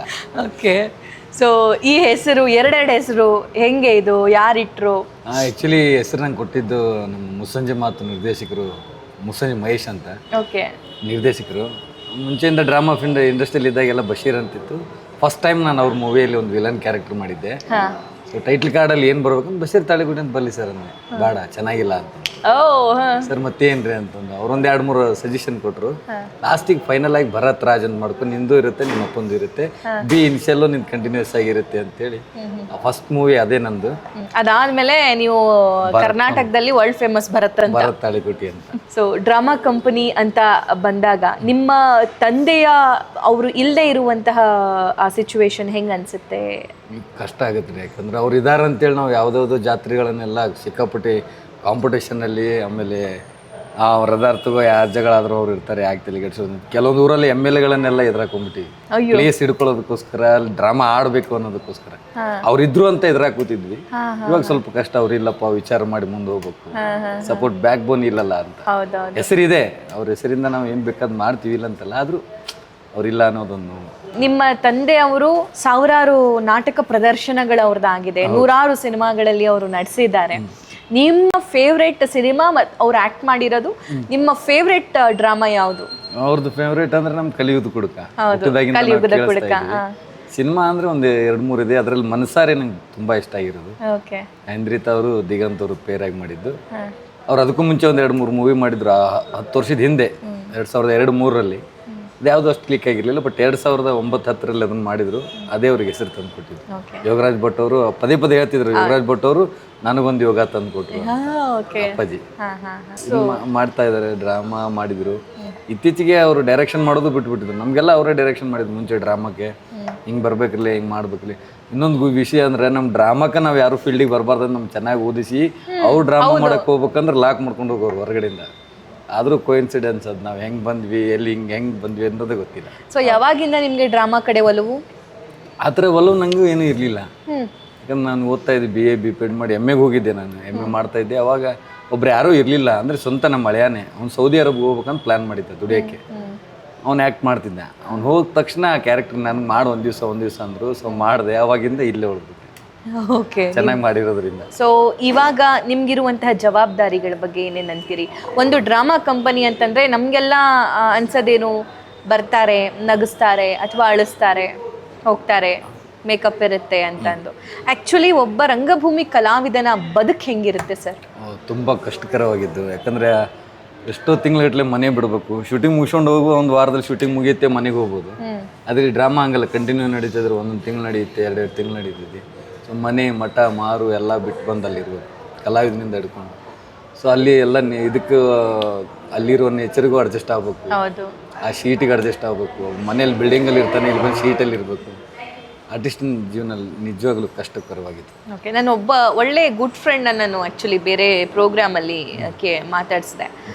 ಅವರು ಡ್ರಾಮಾದಲ್ಲಿ ಬ್ಯುಸಿ ಇದ್ದರು, ಬಟ್ ಸ್ಟಿಲ್ ಅವ್ರು ನನಗೆ ಟೈಮ್ ಕೊಟ್ಟು, ನನ್ನ ಏನೋ ಕೆಲಸ ಇತ್ತು, ಬಂದು ಹೋದರು, ಮಾತಾಡಿದ್ರು, ಆಯಿತು. ಅವ್ರು ನಂಗೆ ಹೇಳಿದ್ದೇನು ಅಂತಂದರೆ, ಒಂದು ಡ್ರಾಮಾ ಕಂಪನಿ ಅಂತಂದರೆ ಒಂದು 30-35 ಜನ ಇರ್ತಾರೆ. ಅದರಲ್ಲಿ ಒಂದು 15 ಜನ ಆರ್ಟಿಸ್ಟ್ ಇರ್ತಾರೆ. ಬಟ್ ಎಲ್ಲರೂ ಕೆಲಸ ಮಾಡ್ತಾರೆ, ಅಲ್ಲಿ ಹಂಚ್ಕೊಂಡು ಕೆಲಸ ಮಾಡ್ತೀವಿ ನಾವೆಲ್ಲ ಅಂತ. ಹೌದು ಸರ್, ಹೆಂಗೆ ಸರ್ ಇದು? ಅದು ಅವ್ರ ಮುಂಚೆಯಿಂದ ಅಲ್ಲೇ ಬೆಳೆದಿರೋದ್ರಿಂದ ಏನಾದರೂ ಉದಾಹರಣೆ, ಮೊನ್ನೆ ನಯನ ಅವರು ಬಂದಿದ್ರು ನಮ್ಮ ಕಡೆ. ಇನ್ನೂ ವರ್ಕ್ ಆಗಿರಲಿಲ್ಲ. ಅವತ್ತು ಸಾಯಂಕಾಲ 6 ಗಂಟೆಗೆ ಡ್ರಾಮಾ ಸ್ಟಾರ್ಟ್ ಇತ್ತು. ಸೊ ನಾನೆಲ್ಲ ಸೌಂಡ್ ದಿಗಿಂದೆಲ್ಲ ಆಪ್ರೇಟ್ ಮಾಡ್ತಾ ಇದ್ದೆ. ಅವರೇ ಬಂದು ಕೇಳಿದ್ರು, ನಾನು ಒಂಚೂರು ಏನಾರು ಮಾಡ್ಲೇನಂತ. ಏನು ಮಾಡಿಬಿಡ್ರಿ ಅಂದೆ. ಮಾಡಿದ ಕಾರು ಅಂತೇಳಿ ಕಸ್ಕೊಂಡು ಕೇಬಲ್ ತೊಗೊಂಡು ಕೊಟ್ಟಿದ್ರು. ಸೊ ಅಲ್ಲಿ ನೋಡ್ತಾ ಇದ್ರೆ ಆರ್ಟಿಸ್ಟಿಗೆ ರಂಗಭೂಮಿ ಮೇಲೆ ಇರೋಂಥವ್ನಿಗೆ ಅವನಿಗೂ ಮಾಡದೆ ಕೂಡ್ಬೇಕಂತ. ತುಂಬ ಡೆಡಿಕೇಟಿವ್ ಆಗಿರುತ್ತೆ ಟೀಮ್. ಖಂಡಿತ ಅವರೇ ಮೈ ಮೇಲೆ ತೊಗೊಂಡು ಅವರೇ ಮಾಡ್ತಿರ್ತಾರೆ. ಅವ್ರಿಗೆ ಬರ್ತಿರಂಗಿಲ್ಲ ಕೆಲಸ, ಆದರೂ ಮಾಡ್ತಿರ್ತಾರೆ. ಹೆಲ್ಪ್ ಮಾಡೋಕ್ಕೆ ಪ್ರಯತ್ನ ಮಾಡ್ತಾರೆ, ಕೆಲಸ ಮಾಡೋಕ್ಕೆ ಪ್ರಯತ್ನ ಮಾಡ್ತಾರೆ. ಆಲ್ಮೋಸ್ಟ್ ಅಲ್ಲಿ ಎಲ್ಲರೂ ವರ್ಕರಿಂದ ಆರ್ಟಿಸ್ಟ್ ಆಗಿರೋದು ರಂಗಭೂಮಿಯಲ್ಲಿ, ನನಗೆ ಗೊತ್ತಿರೋ ಪ್ರಕಾರ. ನಾವು ಇಂಥ ದೊಡ್ಡ ಸ್ಟಾರ್ ಮಗ ಅದೀವಿ, ಓನರ್ ಮಗ ಅದೀವಿ ಅಂದ್ರೂ ನಮ್ಮಪ್ಪ ನಮ್ಗೆ ಡೈರೆಕ್ಟ್ ರಂಗಭೂಮಿ ಹಚ್ಚಕ್ಕೆ ಕೊಟ್ಟೇ ಇಲ್ಲ. ಮೊದಲ ಅನೌನ್ಸ್ ಮಾಡಂತ ಬಾಯ್ಸ್ ಹಚ್ಚಾಕೈತಿ. 1 ವರ್ಷ 2 ವರ್ಷ ಅನೌನ್ಸ್ ಮಾಡಕ್ಕೆ ಹೋದ್ರು, ನಾಟಕ ಐತಿ ನಮ್ದು ಊರಾಗ ಬರ್ರಿ ಅಂತೇಳಿ ಆ ಥರ ಅನೌನ್ಸ್ ಮಾಡಕ್ಕೆ ಹೋಗ್ತಿದ್ದೆ. ಅದಾದ್ಮೇಲೆ ಸೌಂಡ್ ಆಪ್ರೇಟ್ ಮಾಡಕ್ಕೆ. ಹೆಂಗೆ ಅನೌನ್ಸ್ ಮಾಡ್ತಿದ್ರಿ? ಕಲಾಭಿಮಾನಿಗಳೇ, ಕಲಾ ರಸಿಕರೇ, ಕಲಾ ಬಂಧುಗಳೇ, ಇದೇ ನಿಮ್ಮ ಬಾದಾಮಿ ಬನಶಂಕರಿ ಜಾತ್ರೆಯಲ್ಲಿ ಹಾಕಿರುವ ತಾಳಿಕೋಟಿ ಶ್ರೀ ಗುರು ಕಾಸ್ಕತೇಶ್ವರ ನಾಟ್ಯ ಸಂಘ ತಾಳಿಕೋಟಿ ಕಂಪನಿಯವರ ನಾಟಕ ಗಂಗಿ ನೀ ಜಗ್ಗಬೇಡ ಲುಂಗಿ. ಈ ನಾಟಕದಲ್ಲಿ ನಿಮ್ಮೆಲ್ಲರ ಅಚ್ಚುಮೆಚ್ಚಿನ ಹಾಸ್ಯ ನಟಿ, ಕಾಮಿಡಿ ನಟಿ ಹಾಗೂ ಕಾಮಿಡಿ ಕಿಲಾಡಿಗಳ ಖ್ಯಾತಿಯ ನಯನ ಇವರು ಹಾಸ್ಯ ಪಾತ್ರದಲ್ಲಿ ಕಾಣಿಸ್ಕೋತಾ ಇದ್ದಾರೆ. ದಾವಲ್ ತಾಳಿಕೋಟೆಯವರು ಹಾಸ್ಯ ಪಾತ್ರದಲ್ಲಿ ಕಾಣಿಸ್ಕೋತಾ ಇದ್ದಾರೆ. ಹಾಗೂ ಕಾಮಿಡಿ ಕಿಲಾಡಿಗಳ ಖ್ಯಾತಿಯ ಹರೀಶ್ ಹಿರಿಯೂರವರು ಹಾಸ್ಯ ಪಾತ್ರದಲ್ಲಿ ಕಾಣಿಸ್ಕೋತಾ ಇದ್ದಾರೆ. ಇನ್ನು ಮುಖ್ಯವಾಗಿ ಚಲನಚಿತ್ರ ನಟ ಭರತ್ ರಾಜ್ ತಾಳಿಕೋಟಿ ನಾಯಕನ ಪಾತ್ರದಲ್ಲಿ ಕಾಣಿಸ್ಕೋತಾ ಇದ್ದಾರೆ. ನೀವೆಲ್ಲರೂ ಬನ್ನಿ, ನಾಟಕ ನೋಡಿ. ಪ್ರತಿದಿನಲೂ 4 ಆಟಗಳು. ಮೊದಲನೇ ಆಟ ಮಧ್ಯಾಹ್ನ 3 ಗಂಟೆಗೆ, 2ನೇ ಆಟ ಸಂಜೆ 6:15ಕ್ಕೆ, 3ನೇ ಆಟ ರಾತ್ರಿ 9:45ಕ್ಕೆ, 4ನೇ ಆಟ ಮಧ್ಯರಾತ್ರಿ 12:45ಕ್ಕೆ ಇರುತ್ತೆ. ಭಾರಿ ಐತ್ರಿ ನಾಟಕ. ಜಾತ್ರೆಗೆ ಕೇಳ್ರಿ, ತಾಳಿಕೋಟಿ ಕಂಪನಿಯವ್ರ ನಾಟಕ ಭಾರಿ ಐತಿ ಅಂತ ಹೇಳ್ತಾರೆ. ನೋಡಿ ನಕ್ ಹೊಟ್ಟೆ ಉಣ್ಣ ಆಗ್ಬೇಕಂತ ಭರ್ಜರಿ ನಾಟಕ ಗಂಗಿ ನೀ ಜಗ್ಗಬೇಡ ಲುಂಗಿ. ಪ್ರತಿನಿತ್ಯ ನಾನೇ ಮಾಡೋದು, ನಾನೇ ರೆಕಾರ್ಡ್ ಮಾಡಿ ಹಾಕೋದು. ಈ ತರ ಎಲ್ಲಾ ಕೆಲಸನು ಫಸ್ಟಿಂದ ಹಿಡ್ಕೊಂಡು ಎಲ್ಲಾ ಕೆಲಸ. ಇದು ಹೊಸ ನಾಟಕನಾ ಅಥವಾ ಹಳೆ ನಾಟಕ? ಈ ವರ್ಷದ ನಾಟಕ. ಗಂಗಿ ನೀ ಜಗ್ಗಬೇಡ ಲುಂಗಿ. ಸೊ ಇಂಥ ಕಲಿಯುಗದ ಕುಡುಕ, ಬಸ್ ಕಂಡಕ್ಟರ್, ಖಾನಾವಳಿ ಚೆನ್ನಿ, ಆಮೇಲೆ ಈಗ ಹೇಳಿದ್ದು ಗಂಗಿ ನೀ ಜಗ್ಗಬೇಡ ಲುಂಗಿ, ಇವೆಲ್ಲ ಹೆಸರು ಹೆಂಗ್ ಹುಡುಕ್ತಿರಿ ನೀವು ಅಂತ? ಅದು ಹೆಂಗ, ಅಲ್ಲಿ ನಮ್ಮ ಕಡೆ ಉತ್ತರ ಕನ್ನಡದಲ್ಲಿ ಸಿಕ್ಕಾಪಟ್ಟೆ ಜಾನಪದ ಹಾಡುಗಳು. ಹೌದು. ಸೊ ವಿಶೇಷವಾಗಿ ಏನು ಮಾಡ್ತೀವಿ ಅಂದ್ರೆ ನಾವು ಜಾನಪದ ಹಾಡನ್ನ ಏನು ಯಾವ್ದು ಕ್ಲಿಕ್ ಆಗಿರುತ್ತಲ್ಲ, ಸೊ ಆ ಟೈಟ್ಲಿಗೆ ಮುಂಚೆನೇ ಪ್ಲಾನ್ ಮಾಡಿರ್ತೀವಿ, ಅದಕ್ಕೆ ಸ್ವಲ್ಪ ತಕ್ಕಂಗೆ ಕಥೆಯನ್ನು ಹೇಳ್ಕೊಂಡ್ಬಿಡ್ತೀವಿ ಅಷ್ಟೇ ಮುಗಿದು. ಈಗ ನಮ್ಮ ಕಡೆ ಫೇಮಸ್ ಅದು ನಾನಿನ್ನ ಡ್ರೈವರ್ ಅಲ್ಲ, ಅದನ್ನು ಸಹಿತ ಆಕಿ ನನ್ನ ಲವರ್, ಅದನ್ನು ಟೈಟ್ಲ್ ಇಟ್ಟಿದ್ದೀವಿ. ಜಾನಪದ ಯಾವ್ಯಾವ ಹಿಟ್ ಆಗಿದಾವ ಎಲ್ಲವೂ ಟೈಟ್ಲ್ ಆಲ್ರೆಡಿ ಇದಾವೆ. ಜನರ ಇಂಟ್ರೆಸ್ಟು ಈ ನಾಟಕಗಳ ಹತ್ರ ಹೆಂಗಿದೆ? ನಮ್ಮ ಉತ್ತರ ಕನ್ನಡದಲ್ಲಿ ಸಿಕ್ಕಾಪಟ್ಟಿದೆ. ನಮ್ಮ ದೊಡ್ಡ ದೊಡ್ಡ ಸ್ಟಾರ್ ಬಂದ್ರೆ ಅವ್ರದ್ದು ಒಂದು ವಾರ ಹೋಗುತ್ತೆ ಮೂವಿ. ನಮ್ಮಂಥವ್ರದ್ದು ಡ್ರಾಮಾಗಳು ಇರುತ್ತೆ. ಅದು ಸಿನಿಮಾಕ್ಕಿಂತ ದುಪ್ಪಟ್ಟು ರೇಟ್ ಇರ್ತದೆ. ಸಿನಿಮಾದ 100 ರೂಪೀಸ್ ಲಾಸ್ಟ್ ಇದ್ರೆ ಒಂದು ಥಿಯೇಟ್ರಲ್ಲಿ 150, ಆಮೇಲೆ ಯಾರಾದರೂ ಸ್ಟಾರ್ ಕರೆಸಿದ್ರೆ 200ವರೆಗೂ ಇಟ್ಟಿರ್ತೀವಿ. ಕ್ರೇಜ್ ಇನ್ನೂ ಕಮ್ಮಿ ಆಗಿಲ್ಲ, ಆರ್ಟಿಸ್ಟ್ಗಳ ಕೊರತೆ ಇದೆ. ಯಾಕಂದರೆ ನಮ್ಮ ತಂದೆಯವರೇ ನಮ್ಮನ್ನು ಮಾಡಬಾರ್ದು ಕಲಾವಿದರು ಅಂತ ಅವ್ರು ಪ್ಲ್ಯಾನ್ ಮಾಡಿದರು. ಇನ್ನು ನಮ್ಮ ಏನು ಯಂಗ್ಸ್ಟರ್ಸ್ ಅದಾರೆ ನಾವು ನಮ್ಮ ಮಕ್ಕಳನ್ನ ಮಾಡಬಾರ್ದು ಅಂತ ಪ್ಲ್ಯಾನ್ ಮಾಡಿದವ್ರೆ. ಈಗಿರುವಾಗ ಹೊಸಬ್ರು ಬರ್ತಾ ಇಲ್ಲ, ಎಲ್ಲ ಬಂದರೂ ಅವರೆಲ್ಲ ಸಿನಿಮಾ ಸೀರಿಯಲ್ಗೆ. ನಾವು ಆ್ಯಕ್ಚುಲಿ ಸೀರಿಯಲ್ಗಿಂತ ಜಾಸ್ತಿ ಪೇಮೆಂಟ್ ಕೊಡ್ತೀವಿ, ಸಿನಿಮಾದವ್ರಿಗಿಂತ ಜಾಸ್ತಿ ಪೇಮೆಂಟ್ ಕೊಡ್ತೀವಿ. ಆದರೂ ಅವ್ರಿಗೆ ಇಲ್ಲಿ ಆಗ್ತಾ ಇಲ್ಲ, ಯಾಕೋ ಹೊಸಬ್ರು ಬರ್ತಾ ಇಲ್ಲ. ಬಂದ್ರೆ ಇನ್ನೂ ಸಾವಿರಾರು ವರ್ಷದ ಇತಿಹಾಸ ಇದೆ ರಂಗಭೂಮಿಗೆ, ಇನ್ನೂ ಸಾವಿರಾರು ವರ್ಷ ಮುಂದೆ ಹೋಗ್ಬೋದು ರಂಗಭೂಮಿ. ರಂಗಭೂಮಿ ಇತ್ತು, ಇದೆ, ಇರುತ್ತೆ. ಅಲ್ಲಿ ಇರುತ್ತೆ ಪಕ್ಕ, ಅಲ್ಲಿ ಅಪ್ಸ್ ಅಂಡ್ ಡೌನ್ಸ್ ಅನ್ನೋ ವೇವ್ಸ್ ಹೋಗ್ತಾ ಇರುತ್ತೆ. ಬಟ್ ಇದೆ, ಮುಂದೆನೂ ಇರುತ್ತೆ ಅನ್ನೋದಕ್ಕೆ ನಮ್ಮ ಉತ್ತರ ಕರ್ನಾಟಕದಲ್ಲಿ ಆಗೋ ಜಾತ್ರೆನೇ ಸಾಕ್ಷಿ ಅಂತ ಅನ್ಸುತ್ತೆ. ಪ್ರತಿ ವರ್ಷ ಎಷ್ಟು ನಾವು ಬಂದು ಬದಾಮಿ ಒಂದು ವರ್ಷ ಮಾಡಿದ್ರೆ ಒಂದು ವರ್ಷ ಕುಂತು ಊಟ ಮಾಡ್ಬೋದು. ಈ ವರ್ಷ ನೋಡಿ ಹೈಯೆಸ್ಟ್ 1 ಕೋಟಿ ಚಿಲ್ಲರ್ ಕಲೆಕ್ಷನ್ ಆಗಿದೆ ಕೇವಲ 30 ದಿವಸಕ್ಕೆ. ಹರೀಶ್ ಅವರಿದ್ರು, ನಯನಾ ಅವರಿದ್ರು, ಆಮೇಲೆ ನಮ್ಮ ತಮ್ಮ ಜೂನಿಯರ್ ರಾಜು ತಾಳಿಕೋಟಿ ಅವರಿದ್ರು.